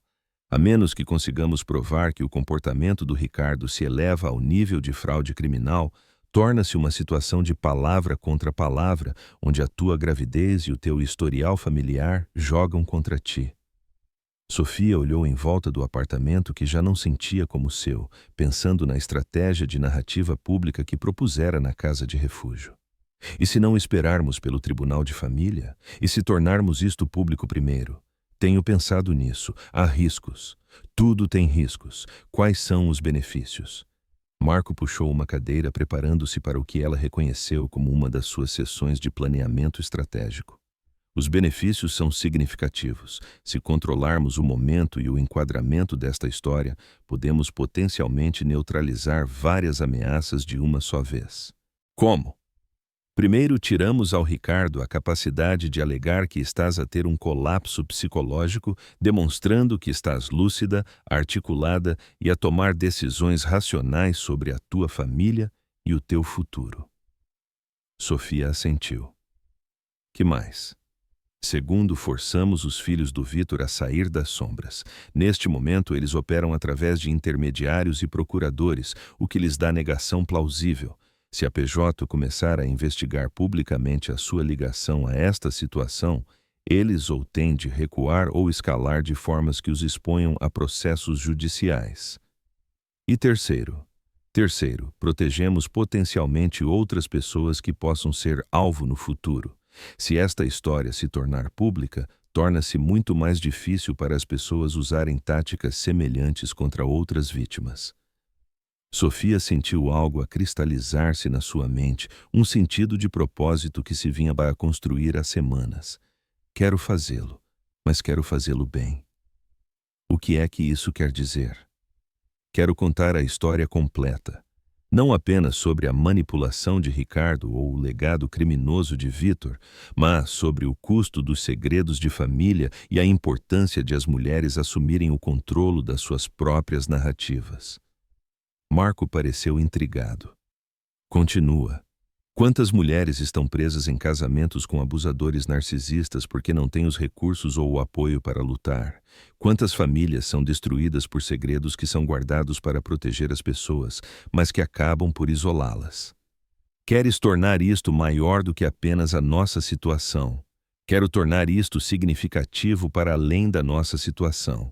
Se vou pôr a minha vida e o futuro do meu bebê em risco, quero que isso importe para mais do que apenas ganhar uma batalha de custódia. Antes que Marco pudesse responder, o telemóvel de Sofia tocou com uma chamada de um número desconhecido. Ela quase a rejeitou, mas algo a fez atender. Estou. Sofia, é o Tomás. A voz do seu padrasto soava mais velha e frágil do que ela se lembrava. Sofia sentiu uma mistura complexa de amor, raiva e tristeza ao ouvir o homem que a criara, mas que também traíra a sua confiança. Tomás, onde estás? Num sítio seguro, espero. Preciso de te ver, Sofia. Há coisas que preciso de te dizer, coisas que devia ter dito há anos. Sofia olhou para Marco, que já estava a fazer sinais à equipa de segurança deles. Que tipo de coisas? Coisas sobre os últimos dias da tua mãe, coisas sobre o porquê de eu te ter mudado para Lisboa, coisas sobre as pessoas que andaram a fazer perguntas sobre ti. Tomás, estás em perigo? Estamos todos, querida, mais do que imaginas. Podes encontrar-te comigo? Sofia sentiu-se dividida entre o amor pelo homem que fora seu pai durante 25 anos e a consciência de que ele poderia estar comprometido ou a ser usado pelos seus inimigos. Tomás, preciso que saibas que te perdoo por teres falado com as pessoas do Ricardo. Eu percebo porque o fizeste. O silêncio na linha prolongou-se o suficiente para Sofia se perguntar se ele estaria a chorar. Sempre foste demasiado generosa, Sofia, demasiado disposta a ver o melhor nas pessoas. Foi isso que te tornou uma professora tão maravilhosa. Mas também foi o que te tornou vulnerável a pessoas como o Ricardo. O que queres dizer com pessoas como o Ricardo? Quero dizer pessoas que estudam os seus alvos, que aprendem exatamente que botões carregar e que vulnerabilidades explorar. Sofia, o Ricardo não te conheceu por acidente naquele evento de caridade. Ele estava a caçar-te. Sofia sentiu um frio a espalhar-se pelo seu peito. A caçar-me? Como? Ele andava a seguir-te há meses antes de se conhecerem, a aprender os teus horários, os teus interesses, as tuas fraquezas emocionais, o trabalho de caridade, o ensino no primeiro ciclo, a tua tendência para ajudar as pessoas mesmo quando isso te custava. Como é que sabes isto? Porque as pessoas que me abordaram para fornecer informações sobre a tua família mostraram-me fotos, Sofia. Fotos tuas a ir para o trabalho, a ir ao supermercado, a ir ao teu clube do livro. Eles andavam a vigiar-te há muito tempo antes de o Ricardo se apresentar. Sofia percebeu que estava a tremer. O romance de conto de fadas em que acreditara, o advogado encantador que a arrebatara com a sua atenção e generosidade, fora uma elaborada operação de perseguição. Tomás, onde estás? Precisamos de te levar para um sítio seguro e saber tudo o que sabes. Não tenho a certeza de que algum sítio seja seguro agora. Eles sabem que eu tenho estado a falar contigo e com o Marco. Sabem que não vou continuar a cooperar. Quem são eles exatamente? Pessoas que acham que o dinheiro de Vitor Mendes lhes pertence. Pessoas que esperaram 25 anos para cobrar dívidas que o teu pai tinha antes de ir para a prisão. Sofia sentiu o bebê dar um pontapé forte, respondendo ao seu nível elevado de estresse. Tomás, ouve-me com atenção. Quero que vás à esquadra da polícia mais próxima e peças proteção policial. Diz-lhes que tens informações sobre crime organizado e que a tua vida está em perigo. Sofia, faz isso agora. Tomás, por favor, não te posso perder também. A chamada foi interrompida, deixando Sofia a olhar para o telemóvel com um terrível pressentimento. Marco já estava ao telefone com Maria, a coordenar esforços para localizar Tomás e avaliar a sua segurança. Mas Sofia estava a pensar noutra coisa, algo que cristalizou a sua determinação em tornar a sua história pública. Marco, disse ela quando ele terminou a chamada, com que rapidez conseguimos organizar uma conferência de imprensa? Por quê? Porque não quero passar o resto da minha vida a esconder-me de pessoas que pensam que são minhas donas. E não quero que o meu filho cresça num mundo onde se espera que as vítimas fiquem caladas enquanto os predadores operam abertamente. Marco estudou o seu rosto, vendo algo ali que o fez acenar lentamente com a cabeça. Quando é que podes estar pronta? Estive pronta a minha vida inteira, só ainda não o sabia. A conferência de imprensa foi marcada para quinta-feira de manhã na sede do Grupo Mendes, mas na quarta-feira à noite, Sofia estava a duvidar de tudo. Ela estava no escritório de Marco, a olhar para as luzes da cidade e a perguntar-se se estava prestes a cometer o maior erro da sua vida ou a finalmente assumir o controle da sua própria narrativa. A resposta dos mídias tem sido significativa, relatou Leonor, lendo uma lista de confirmações de presença. CNN, NBC, ABC, The New York Times, Wall Street Journal e cerca de 20 outros meios de comunicação. Isto vai ser uma grande história. Grande história. Alguma notícia do Ricardo? Perguntou Sofia. O advogado dele ligou 3 vezes hoje, respondeu Marco. Pedido muito educado para reconsiderar quaisquer declarações públicas que possam prejudicar os processos legais em curso. Tradução: ele está em pânico. Tradução: ele sabe que assim que contares a tua história publicamente, a narrativa dele sobre o teu estado mental se torna muito mais difícil de vender. A inspetora Maria Santos entrou no escritório, carregando uma pasta grossa e com uma expressão que fez todos levantarem o olhar imediatamente. Temos um problema, anunciou ela sem preâmbulos. Sofia sentiu o estômago dar um nó. Que tipo de problema? O tipo que sugere que a conferência de imprensa de amanhã se tornou muito mais perigosa do que prevíamos. Maria abriu a sua pasta e espalhou várias fotografias pela secretária de Marco. Estas foram tiradas esta manhã à porta de várias propriedades do Grupo Mendes. Sofia olhou para as imagens, vendo homens desconhecidos em carros escuros posicionados onde podiam observar toda a gente a entrar e a sair dos edifícios de Marco. Vigilância, disse Marco sombriamente. Mais do que vigilância, 3 destes homens têm registro criminal ligado à organização de Vitor Mendes. Eles não estão aqui para observar, estão aqui para enviar uma mensagem. Que tipo de mensagem? O tipo que diz que a vossa família atraiu a atenção de pessoas que não gostam de publicidade. Sofia sentiu o bebê dar um pontapé enquanto a sua ansiedade aumentava.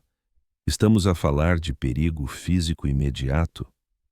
Estamos a falar de pessoas que passaram décadas a operar nas sombras e que agora enfrentam a possibilidade de atenção mediática nacional sobre as suas atividades. Isso torna-as imprevisíveis. Marco já estava ao telefone, a falar em tons baixos e urgentes com a sua equipa de segurança. Sofia observou-o a transformar-se do seu irmão mais velho protetor no executivo bilionário que construíra um império através de pensamento estratégico e riscos calculados. Opções, disse ele quando terminou a chamada. Adiamos a conferência de imprensa, disse Maria imediatamente. Mudamos a Sofia de volta para a casa de refúgio. Esperamos que as autoridades avaliem e neutralizem as ameaças. O que pode levar semanas ou meses, protestou Sofia. Entretanto, o Ricardo avança com o seu processo de competência e potencialmente ganha a custódia do meu bebê. Melhor do que tu ficares ferida ou seres morta. Será? É melhor para o meu filho crescer com um pai que manipulou e abusou da sua mãe, que se casou com ela sob falsos pretextos e planeou roubar a sua herança. É melhor para eles nunca conhecerem o seu tio ou a sua verdadeira história familiar. Maria e Marco trocaram um olhar que disse a Sofia que já tinham discutido este cenário. Há outra opção, disse Marco cuidadosamente, que é: mudamos a conferência de imprensa para um local mais seguro e usamo-la para forçar a mão de toda a gente de uma vez por todas. Ou seja, não contamos apenas a tua história sobre a manipulação do Ricardo. Contamos a história completa sobre a organização criminosa de Vitor, sobre as ameaças contra a nossa família, sobre a intimidação sistemática de qualquer pessoa que possa desafiar o controle deles sobre os seus bens escondidos. Sofia sentiu algo a encaixar-se.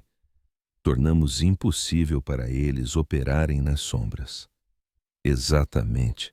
Pomos tudo a registro com a presença das autoridades federais, de uma forma que torna qualquer retaliação contra nós um crime federal com dezenas de testemunhas. Maria parecia cética. Isso é incrivelmente arriscado. Estás essencialmente a declarar guerra a pessoas que já demonstraram a sua vontade de matar. Eles declararam-nos guerra há 25 anos, respondeu Marco. Nós é que estamos finalmente a lutar de volta. Sofia pensou na sua mãe a morrer sozinha num acidente de carro que podia não ter sido um acidente. Pensou em Tomás, algures escondido porque tentara ajudá-la. Pensou no bebê a crescer dentro dela, que merecia herdar um legado de força em vez de medo. Quero fazê-lo, disse ela com firmeza, mas quero garantias sobre a presença das autoridades e proteção de testemunhas para o Tomás e para quem mais se tenha envolvido nisto. Já está tratado, disse Marco. A Maria tem estado a coordenar com agentes da PJ que investigam a organização do Vitor há anos. Eles estão muito interessados em ter finalmente testemunhas cooperantes. E o Ricardo? O Ricardo torna-se uma nota de rodapé numa história muito maior. Em vez de isto ser sobre um divórcio complicado com alegações concorrentes sobre aptidão mental, torna-se sobre uma mulher que descobriu que a sua família estava a ser alvo do crime organizado e escolheu lutar publicamente. Sofia sentiu uma estranha calma apossar-se de si, a mesma sensação que experimentara na sua sala de aula ao lidar com alunos particularmente desafiadores. Às vezes, a única forma de ultrapassar uma situação difícil era enfrentá-la de frente com verdade e determinação. Quando começamos a preparar a minha declaração? Já começamos, disse Marco, tirando um bloco de notas coberto de apontamentos. Mas a versão final tem de ser na tua voz a contar toda a sua história da forma que queres que seja contada. Sofia passou as 4 horas seguintes a trabalhar com Marco e Maria para elaborar uma declaração que equilibrasse precisão legal com verdade emocional. Ela queria expor a manipulação sistemática que sofrera sem parecer uma vítima, reconhecer os perigos que a sua família enfrentava sem parecer instável ou paranoica.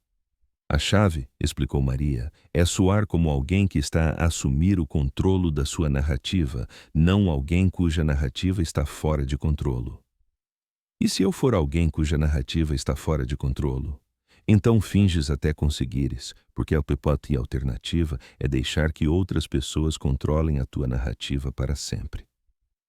Sofia pensou na mulher que fora há 6 meses, submissa e grata, disposta a deixar que Ricardo tomasse todas as decisões importantes. Aquela mulher parecia agora uma estranha, alguém que ela representara em vez de ser quem realmente era. Estive a pensar numa coisa, disse ela a Marco enquanto trabalhavam no rascunho final, sobre o porquê de os filhos de Vitor terem esperado tanto tempo para agir. O que queres dizer? Podiam ter tentado reclamar os bens dele há anos, ou podiam ter ido atrás de ti diretamente quando a tua empresa entrou na bolsa. Por que esperar até agora para me visar a mim? Marco pareceu pensativo. Qual é a tua teoria? Acho que eles precisavam de ter a certeza de que o Vitor nunca mais sairia da prisão. Enquanto houvesse a possibilidade de ele ser libertado, não podiam arriscar desafiar abertamente a sua autoridade ou reclamar o seu dinheiro. Mas algo mudou. O seu último recurso foi negado há 6 meses, final e permanentemente. Pela primeira vez em 25 anos, eles sabem com certeza que o Vitor vai morrer na prisão. Maria acenou lentamente com a cabeça, o que significa que pela primeira vez podem começar a planear herdar o seu império sem se preocuparem com a sua reação. Mas apenas se eliminarem primeiro quaisquer outros potenciais herdeiros, tu e quaisquer filhos que possas ter. Sofia pousou a mão na barriga, sentindo o batimento cardíaco constante do bebê sob a sua palma. O que significa que isto ia sempre chegar a um ponto de ruptura. O Ricardo apenas lhes deu um método conveniente para ganhar o controlo. Então, parar o Ricardo não para a ameaça maior. Não. Mas expor a ameaça maior neutraliza o Ricardo e protege potencialmente outras pessoas que possam ser alvo no futuro. Marco sorriu, e Sofia viu algo feroz e orgulhoso na sua expressão. Sabes o que percebi esta noite? O quê? Deixaste de pensar como alguém que está a ser caçado e começaste a pensar como alguém que está a caçar. Sofia considerou essa avaliação, reconhecendo a sua verdade, em algum ponto do processo de descobrir as camadas de engano que moldaram a sua vida, ela transformara-se de presa em predador. Isso é bom ou mal? É sobrevivência, e é exatamente o tipo de pensamento que vai manter-te a ti e ao teu bebê seguros. Sofia olhou novamente para a cidade, a pensar em todas as pessoas a viver as suas vidas, sem saberem que no dia seguinte ela ia contar uma história que mudaria tudo para todos os envolvidos. Marco, e se isto não resultar? E se tornarmos-nos públicos apenas nos tornar alvos maiores? Então lidamos com o que vier a seguir, mas lidamos com isso como uma família, e lidamos com isso à luz do dia, em vez de nos escondermos nas sombras. Promete-me uma coisa. Qualquer coisa. Promete-me que aconteça o que acontecer amanhã, não deixamos que o medo tome as nossas decisões, não deixamos que a violência de outras pessoas controle as nossas escolhas. Marco pegou na sua mão o seu aperto quente e firme. Prometo, mas tu tens de me prometer uma coisa também. O quê? Promete-me que se isto se tornar demasiado perigoso, se as ameaças escalarem para além do que conseguimos controlar, me deixarás levar-te a ti e ao bebê para um lugar seguro enquanto terminamos esta luta. Sofia olhou para o irmão, vendo no seu rosto o mesmo instinto protetor que levara a sua mãe a tomar decisões impossíveis 25 anos antes. Prometo que darei sempre prioridade à segurança do meu bebê, mas não prometo esconder-me enquanto outras pessoas lutam as minhas batalhas por mim. Esses dias acabaram. Marco acenou com a cabeça, aceitando o compromisso. Então, vamos fazer história. A manhã de quinta-feira amanheceu cinzenta e fria, com uma garoa persistente que fazia Lisboa parecer um filme no ar. Sofia estava na casa de banho do escritório de Marco, a olhar-se ao espelho e a perguntar-se se a mulher que a encarava era suficientemente corajosa para o que estava prestes a fazer. Grávida de 8 meses, sentia que carregava o peso do mundo juntamente com o seu bebê, mas havia algo diferente no seu reflexo hoje, algo firme e determinado que não existia há 6 meses, quando Ricardo lhe batera naquele restaurante. A conferência de imprensa estava marcada para as 10 horas, na sala de conferências principal do Grupo Mendes, que fora transformada num centro de imprensa completa com câmaras, microfones e segurança suficiente para deixar os serviços secretos orgulhosos. Sofia conseguia ouvir o murmúrio de vozes através das paredes enquanto repórteres e agentes da autoridade tomavam os seus lugares. Não tens de fazer isto, disse Marco pela 10ª vez naquela manhã. Ainda podemos cancelar, encontrar outra forma de lidar com o desafio legal do Ricardo. E passar o resto da minha vida a perguntar-me se fui corajosa o suficiente para lutar pela minha família quando mais importava. Sofia abanou a cabeça. Não, acabou-se o deixar que outras pessoas tomem decisões sobre o meu futuro. A inspetora Maria Santos apareceu à porta segurando um tablet e com o tipo de expressão que sugeria que trazia notícias que iriam complicar tudo. Acabamos de receber informações da PJ, disse ela sem rodeios. Os filhos de Vítor entraram em contato esta manhã. Querem negociar. Sofia sentiu o seu ritmo cardíaco acelerar. Negociar o quê? Oferecem-se para te deixar em paz permanentemente em troca de uma declaração pública em que renuncias a qualquer pretensão sobre os bens de Vítor. Mendes e concordas em nunca procurar informações sobre a morte da tua mãe. Nem pensar, disse Marco imediatamente. A decisão não é dele, respondeu Sofia olhando para Maria. O que é que eles oferecem exatamente? Retirada completa de quaisquer atividades de vigilância ou intimidação, nenhuma interferência nos teus processos de divórcio ou acordos de custódia, e uma garantia de que o teu filho nunca será contactado ou ameaçado por ninguém ligado à organização de Vítor. Em troca de eu abdicar do meu direito de saber como a minha mãe morreu e de qualquer herança potencial de um homem que nunca conheci. Essencialmente, sim. Sofia pensou na oferta, reconhecendo tanto o seu apelo como a sua falha fundamental. O que acontece se eu aceitar o acordo deles e depois, um dia, decidir que quero saber a verdade de qualquer maneira? Então o acordo é anulado e voltamos à situação atual. Então eles querem que eu prometa nunca procurar respostas sobre a minha própria família e que vincule o meu filho por nascer a essa mesma promessa. É assim que eu interpreto. Sofia sentiu uma onda de raiva que a surpreendeu com a sua intensidade. Eles querem que eu escolha a ignorância e o medo, da mesma forma que a minha mãe fez. Querem que eu passe esse legado de segredos e silêncio para o meu filho.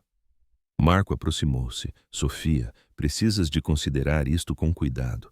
Esta oferta representa segurança para ti e para o teu bebê. Esta oferta representa exatamente o tipo de pensamento que meteu a nossa família nesta confusão. Quantas gerações de Mendes vão sacrificar a verdade pela ilusão de segurança? Maria olhou de Sofia para Marco, vendo claramente a tensão a aumentar entre eles. A outra coisa, disse ela cuidadosamente, a PJ acha que esta oferta indica que os filhos de Vítor estão mais preocupados com a exposição pública do que pensávamos. Eles não estariam a negociar se achassem que conseguiam lidar com as consequências desta história se tornar pública. O que significa? Significa que temos mais poder de negociação do que pensávamos. As ameaças contra ti são reais, mas o medo deles de uma investigação federal também é. Sofia tomou a sua decisão com a mesma clareza que a vinha a guiar há semanas.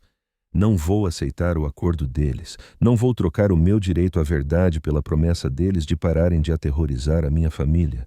E não vou ensinar ao meu filho que a maneira de lidar com bullies é dar-lhes tudo o que eles querem. Sofia, começou Marco. Não. Ouvi os conselhos de toda a gente, considerei todos os riscos e tomei a minha decisão. Vamos fazer esta conferência de imprensa e vamos contar a verdade completa sobre tudo. Antes que alguém pudesse argumentar mais, bateram à porta. Leonor apareceu com um ar ligeiramente atrapalhado. Senhora Almeida, está aqui alguém para ver. Diz que é o seu padrasto. O coração de Sofia deu um salto. O Tomás, ele está seguro? Está com escolta da PJ, mas está a pedir para falar consigo em privado antes do início da conferência de imprensa. Sofia olhou para Marco, que acenou com relutância. 5 minutos. Depois temos de começar. Tomás Guzmão parecia mais velho do que Sofia se lembrava, com novas rugas à volta dos olhos, e uma fragilidade que falava do estresse a que estivera sujeito. Mas quando a viu, o seu rosto iluminou-se com o mesmo sorriso gentil que a confortara durante os pesadelos de infância e os desgostos da adolescência. Sofia, querida, estás linda. Ela abraçou-o com cuidado, atenta à sua barriga entre eles. Tomás, eu estava tão preocupada. Estás bem? Estou seguro agora, graças à equipa de segurança do teu irmão. Mas precisava de te ver antes de fazeres isto, precisava de te dizer algumas coisas que podem mudar a forma como queres lidar com a situação. Que tipo de coisas? Tomás tirou um envelope pardo, grosso, com documentos e fotografias. Coisas que devia ter te dito há anos, mas estava demasiado assustado e envergonhado para partilhar. Sofia abriu o envelope e deu por si a olhar para fotografias da sua mãe que nunca vira antes, Maria Mendes em jovem, a rir e confiante, ao lado de um homem que Sofia não reconheceu. Quem é este? É a tua mãe com o inspetor Jaime Moraes, o agente da polícia que estava a investigar as atividades criminosas do Vítor quando ela o conheceu.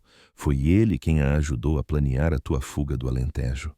Sofia olhou para a fotografia, vendo algo na expressão da sua mãe que nunca vira nas poucas fotografias que tinha da sua infância.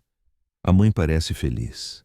Ela estava feliz. Pela primeira vez em anos, ela tinha a esperança de que o Vítor pudesse ser travado legalmente, de que conseguisse pôr os seus 2 filhos em segurança sem ter de sacrificar um para salvar o outro. O que aconteceu? O inspetor Moraes foi morto no que foi oficialmente considerado um assalto que correu mal. Alvejado 3 vezes à porta do seu apartamento, carteira desaparecida, caso encerrado, mas a tua mãe nunca acreditou que fosse aleatório. Sofia sentiu um frio a espalhar-se pelo seu peito. Ela achava que o Vítor o mandara matar. Tinha-se a certeza disso e estava aterrorizada que qualquer outra pessoa que tentasse ajudá-la acabasse da mesma maneira. Tomás tirou outro documento, este com o timbre oficial da Polícia Judiciária. Este é o relatório final do inspetor Moraes sobre a organização do Vítor. Planeava apresentá-lo a um grande júri federal na semana em que morreu. Sofia percorreu o documento com o olhar, vendo referências à lavagem de dinheiro, tráfico de droga e uma rede de associados criminosos que se estendia muito para além de qualquer coisa que ela imaginara. Tomás, por que é que me estás a mostrar isto agora?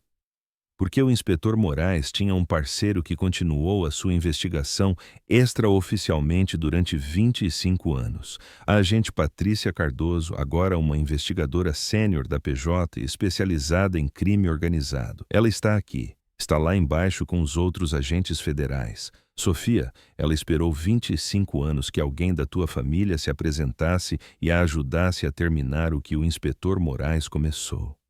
Sofia percebeu que estava a tremer. Estás a dizer que contar a minha história hoje não é apenas para me proteger do Ricardo ou dos filhos do Vitor. É sobre finalmente fazer justiça pelo inspetor Moraes e potencialmente por dezenas de outras vítimas. Estou a dizer que a tua mãe teria orgulho da mulher em que te tornaste. E estou a dizer que, por vezes, a coisa mais perigosa que podes fazer é também a coisa mais necessária que podes fazer. Sofia olhou novamente para as fotografias, vendo a sua mãe não como uma vítima que morrera sozinha e com medo, mas como uma mulher que tentara lutar contra todas as probabilidades. Tomás, preciso de te perguntar uma coisa e preciso que me digas a verdade. Qualquer coisa. Achas que o acidente de carro da mãe foi mesmo um acidente? Tomás ficou em silêncio por um longo momento, o seu rosto pesado com 25 anos de culpa acumulada. Não, querida, não acho que tenha sido um acidente. Acho que a tua mãe foi assassinada porque se recusou a parar de lutar pelos seus filhos. As palavras atingiram Sofia como um golpe físico, mas em vez de a devastarem, cristalizaram a sua determinação em algo inquebrável. Então, está na hora de terminar o que ela começou. Sofia levantou-se, pousou a mão na barriga e olhou para Tomás com o tipo de determinação que o fez lembrar-se poderosamente da mulher que a criara. Vamos contar ao mundo o que acontece quando se subestima uma mulher Mendes. A sala de conferências do Grupo Mendes fora transformada em algo semelhante a uma audiência de tribunal, com câmaras focadas num pódio simples e filas de cadeiras cheias de repórteres, agentes federais e funcionários da lei. Sofia estava atrás do pódio, a olhar para os rostos que levariam a sua história a milhões de pessoas, e sentiu uma estranha calma apossar-se de si. Bom dia, começou ela, a sua voz a soar claramente pela sala. O meu nome é Sofia Guzmão Almeida e há 6 meses eu pensava que sabia quem era. Pensava que era uma ex-professora do primeiro ciclo, casada com um advogado de sucesso, a viver uma vida confortável e à espera do meu primeiro filho. Hoje estou aqui para vos contar o que aprendi sobre a diferença entre a vida que, pensamos estar a viver e a vida que está realmente a ser vivida à nossa volta. Ela fez uma pausa, deixando as suas palavras assentarem antes de continuar. Estou aqui para falar sobre engano sistemático, manipulação financeira e a forma como as mulheres são frequentemente tratadas como bens a serem adquiridos, em vez de pessoas a serem respeitadas. Estou aqui para falar sobre segredos de família que deveriam proteger, mas que acabaram por isolar, e sobre a coragem que é preciso para escolher a verdade em vez da segurança. Sofia olhou diretamente para a câmara principal, pensando em todas as mulheres que haviam e que poderiam reconhecer pedaços das suas próprias histórias na dela. Mas, acima de tudo, estou aqui para falar sobre o que acontece quando deixamos de permitir que outras pessoas contem a nossa história por nós e começamos a contá-la nós mesmos. Ela passou os 30 minutos seguintes a expor a narrativa completa. A manipulação sistemática de Ricardo, a descoberta da sua ligação a Marco, as ameaças da organização criminosa de Vitor e a teia de enganos que moldara toda a sua vida adulta. Quero deixar algo bem claro, disse ela perto do final da sua declaração preparada. Não estou aqui a pedir simpatia ou pena. Estou aqui como uma mulher que descobriu que as pessoas em quem mais confiava lhe andavam a mentir há anos e que escolheu lutar em vez de aceitar esse engano como o preço da segurança. A sessão de perguntas e respostas que se seguiu foi intensa, mas controlável. Sofia descobriu que contar a sua verdade publicamente era, na verdade, mais fácil do que esperara. Havia algo libertador em já não ter de gerir as versões dos outros sobre a sua história. Mas o verdadeiro impacto da conferência de imprensa tornou-se claro nos dias que se seguiram. Em 48 horas, o escritório de advogados de Ricardo despedira-o e iniciara uma investigação interna sobre a sua conduta. O processo de competência contra Sofia foi discretamente retirado e o advogado de Ricardo deu entrada com os papéis a solicitar um divórcio por mútuo consentimento com reivindicações financeiras mínimas. Ele está a tentar minimizar a sua exposição, explicou Maria enquanto analisavam os documentos legais. Ele sabe que as suas táticas de manipulação estão agora registradas publicamente e não pode permitir-se que sejam examinadas mais de perto em tribunal de família. E as ameaças dos filhos do Vítor? Silêncio total. A agente Cardoso pensa que eles decidiram que a atenção sobre as suas atividades torna demasiado arriscado continuar a visar-te. Sofia sentiu uma mistura complexa de alívio e anticlímax. Então, acabou? As ameaças imediatas estão neutralizadas, mas há mais. Marco entrou na sala carregando uma pasta grossa com documentos legais.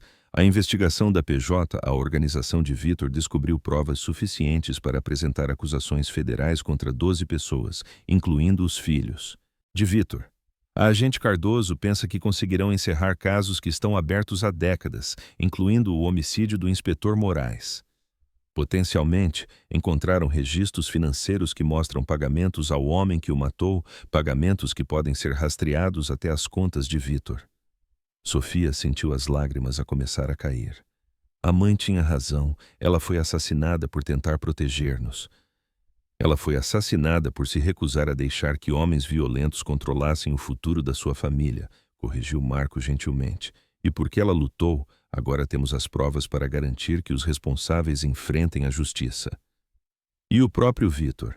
Ele morre na prisão de qualquer maneira, mas agora o seu legado serão condenações federais para ampliar a sua organização, em vez de mitologia criminosa sobre os seus bens escondidos. Sofia pensou na mulher daquelas fotografias que Tomás lhe mostrara, a mãe que morrera a tentar proteger os seus filhos de uma violência da qual não conseguira escapar. Quero fazer uma coisa, disse ela de repente. O quê? Quero criar uma fundação, algo que ajude as mulheres a escapar de relações manipuladoras e que forneça apoio legal a pessoas que tentam descobrir segredos de família que afetam a sua segurança. Marco sorriu. Em quanto dinheiro estás a pensar? O que for preciso, quero usar a minha herança dos bens confiscados de Vítor, se houver alguma, e qualquer acordo que consiga da manipulação financeira de Ricardo. Quero transformar todo este pesadelo em algo que ajude outras pessoas. Como lhe chamarias? Sofia pensou na coragem da sua mãe, na dedicação do inspetor Moraes, em todas as mulheres cujas histórias talvez nunca fossem contadas publicamente, mas que mereciam apoio nas suas batalhas privadas. A Fundação Maria Moraes, em homenagem a ambos, pela verdade e pela justiça e pela ideia de que ninguém deveria ter de escolher entre segurança e honestidade. 6 semanas depois, Sofia deu à luz uma filha, a quem chamou Maria Rosa Monteiro Mendes, homenageando tanto a sua mãe como a nova família que conquistara. Marco estava na sala de partos a chorar mais do que o bebê, transformado pela experiência de ver uma nova vida entrar num mundo que finalmente parecia seguro. Ela é perfeita, sussurrou ele, segurando a sobrinha com a admiração cuidadosa de quem nunca esperara ser tio. É uma Mendes, respondeu Sofia, exausta mas triunfante. Ela vai mudar o mundo. A primeira reunião da fundação teve lugar na sala de conferências do Grupo Mendes, onde Sofia contara a sua história ao mundo. 30 mulheres compareceram, todas sobreviventes de várias formas de manipulação doméstica, todas a trabalhar para reconstruir as suas vidas com verdade em vez de segredos. Eu costumava pensar que a família era algo que nos acontecia, disse Sofia ao grupo, enquanto a pequena Maria dormia pacificamente no seu porta-bebés.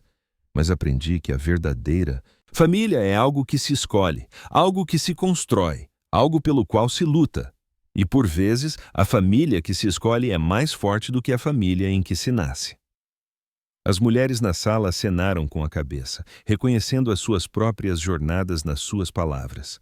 Estamos aqui porque nos recusamos a deixar que as definições de amor e família de outras pessoas limitem a nossa compreensão do que é possível.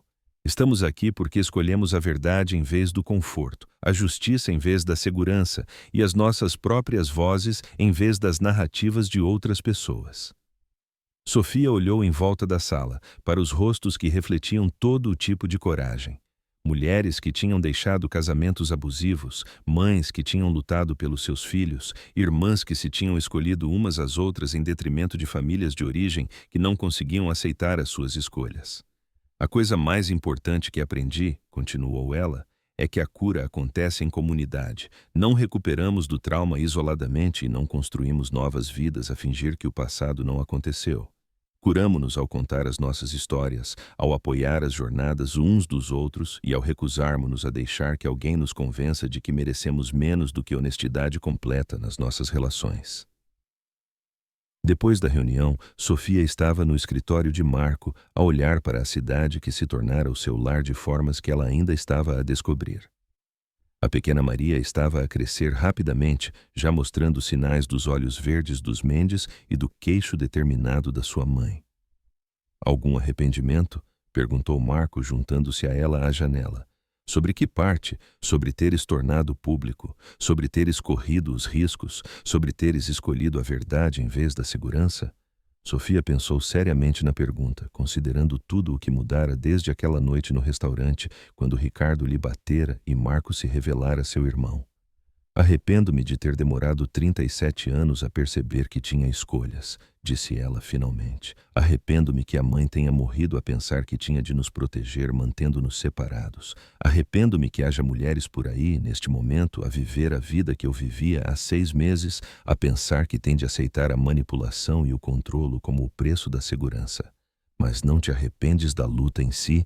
Não, a luta foi a primeira coisa honesta que me aconteceu em anos. Marco acenou com a cabeça. O que se segue? Sofia olhou para sua filha a dormir, pensando no mundo que queria que Maria herdasse. A seguir, continuamos a lutar. Continuamos a dizer a verdade. Continuamos a apoiar as mulheres que estão a encontrar as suas vozes. E continuamos a construir o tipo de família que a mãe sonhou, mas não viveu para ver. Parece-me um plano. Parece-me um legado. Sofia pousou a mão na janela, a olhar para a cidade cheia de pessoas a viver as suas próprias histórias complicadas, a travar as suas próprias batalhas por verdade, segurança e amor. Pela primeira vez na sua vida, ela sentia que estava exatamente onde pertencia. 1 ano mais tarde, Sofia estava no mesmo restaurante de Lisboa, onde a sua vida mudara para sempre. Mas desta vez estava lá para o primeiro jantar anual de angariação de fundos da Fundação Maria Moraes. A sala de jantar privada estava cheia de apoiantes, sobreviventes e defensores que tinham ajudado a construir algo significativo a partir dos destroços da sua antiga vida. É diferente estar aqui, observou Marco, juntando-se a ela perto da janela, de onde podiam ver a chuva do início da primavera a pintar a cidade em tons suaves de cinzento. Tudo parece diferente, respondeu Sofia, ajeitando Maria de 10 meses na anca. A bebê estava alerta e curiosa, a tentar alcançar tudo o que estava ao seu alcance com uma determinação destemida que lembrava Sofia poderosamente da sua mãe. Mas um diferente bom, um diferente honesto. O programa da noite foi simples, mas poderoso. Testemunhos de mulheres cujas vidas tinham sido mudadas pelo apoio jurídico e aconselhamento da Fundação, atualizações sobre os processos federais que resultaram do testemunho de Sofia e uma apresentação sobre os serviços expandidos planeados para o próximo ano. Mas para Sofia, o momento mais significativo aconteceu quando a agente Patrícia Cardoso a abordou durante o cocktail. Senhora Almeida, queria agradecer-lhe pessoalmente, disse a investigadora da PJ, a sua voz carregando o peso de 25 anos de investigação paciente. Devido à sua coragem em se apresentar, conseguimos finalmente encerrar o caso do inspetor Moraes. A família dele esperou décadas por respostas. Foi mesmo o Vítor que ordenou o seu assassinato. Nunca conseguiremos prová-lo diretamente, uma vez que o Vítor se recusa a cooperar com quaisquer investigações, mas temos provas suficientes para condenar as pessoas que executaram as suas ordens e rastreamos transferências financeiras que ligam o homicídio à organização de Vítor. Sofia sentiu as lágrimas a começar a cair. A mãe tinha razão em ter medo. A sua mãe era uma mulher corajosa que estava a tentar proteger os seus filhos de um nível de violência que a maioria das pessoas não consegue imaginar. Mas ela também estava a travar essa batalha sozinha, sem recursos ou sistemas de apoio. Ao contrário de mim, ao contrário de si, a diferença entre a sua história e a história da sua mãe é que você tinha um irmão que podia fornecer segurança e recursos, e viveu numa época em que as vozes das mulheres têm mais probabilidade de serem acreditadas e apoiadas. Sofia pensou em todas as formas como a sua história poderia ter terminado de forma diferente, em todos os pontos onde o medo poderia ter vencido a coragem se as circunstâncias tivessem sido ligeiramente diferentes. Acha que os detivemos mesmo, os filhos de Vitor e a sua organização? Interrompemos significativamente as suas operações. 3 dos filhos de Vitor estão agora a cumprir penas federais, e os restantes membros da sua organização foram ou detidos ou fugiram para países sem acordos de extradição. Mas, a agente Collins sorriu sombriamente, mas o crime organizado é como uma hidra. Corta-se uma cabeça e aparecem mais 2 no outro lugar. O importante é que enviamos uma mensagem clara de que visar famílias para ganho financeiro resultará em processo federal. Sofia acenou com a cabeça, compreendendo que a vitória era significativa, mas não permanente. E o Ricardo? O Ricardo está a cumprir 18 meses em regime de segurança mínima por fraude financeira. Perderá a sua licença para advogar e a maior parte dos seus bens, mas sobreviverá. A questão é que tipo de homem ele será quando sair. Isso já não é problema meu? Não, não é, e essa pode ser a vitória mais importante de todas. À medida que a noite avançava, Sofia deu por si em conversas com mulheres cujas histórias partilhavam fios comuns com a sua: manipulação sistemática disfarçada de amor, controlo financeiro apresentado como proteção, isolamento enquadrado como tratamento especial. O que me impressiona, disse a doutora Raquel Martins, uma psicóloga especializada no tratamento de sobreviventes de abuso narcisista, é como muitas destas relações seguem o mesmo padrão. O bombardeamento de amor inicial, a erosão gradual da autoconfiança, o isolamento sistemático dos sistemas de apoio. É como se estivessem todos a ler o mesmo manual. Estão, concordou Ana Silva, uma advogada que tratava de casos de relações domésticas. Sofia disse, pensando na abordagem metódica de Ricardo para minar a sua confiança e independência: as táticas funcionam porque exploram necessidades humanas universais de amor, segurança e pertença. A única defesa é a educação e os sistemas de apoio, e é por isso que o que está a fazer é tão importante, disse a doutora Martins. Cada mulher que ouve a sua história reconhece algo da sua própria experiência, mesmo que a sua situação não tenha sido tão extrema. Sofia olhou em volta da sala para os rostos de mulheres que tinham encontrado a coragem de reconstruir as suas vidas depois de descobrirem que as suas relações eram construídas sobre engano e controlo. Estive a pensar numa coisa, disse ela ao grupo, sobre a diferença entre cura e justiça. O que quer dizer? Eu costumava pensar que obter justiça pelo que me aconteceu levaria automaticamente à cura.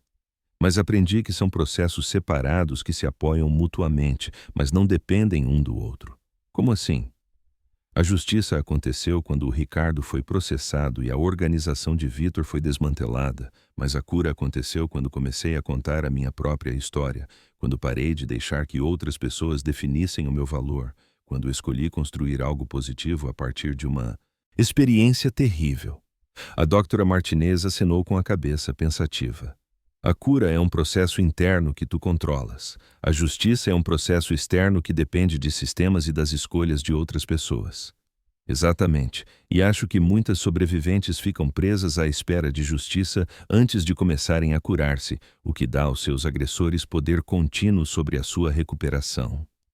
Sofia olhou para o outro lado da sala, para onde Marco estava a falar com potenciais doadores, ainda protetor, mas já não a pairar, tendo aprendido a confiar no seu discernimento sobre a sua própria segurança e escolhas.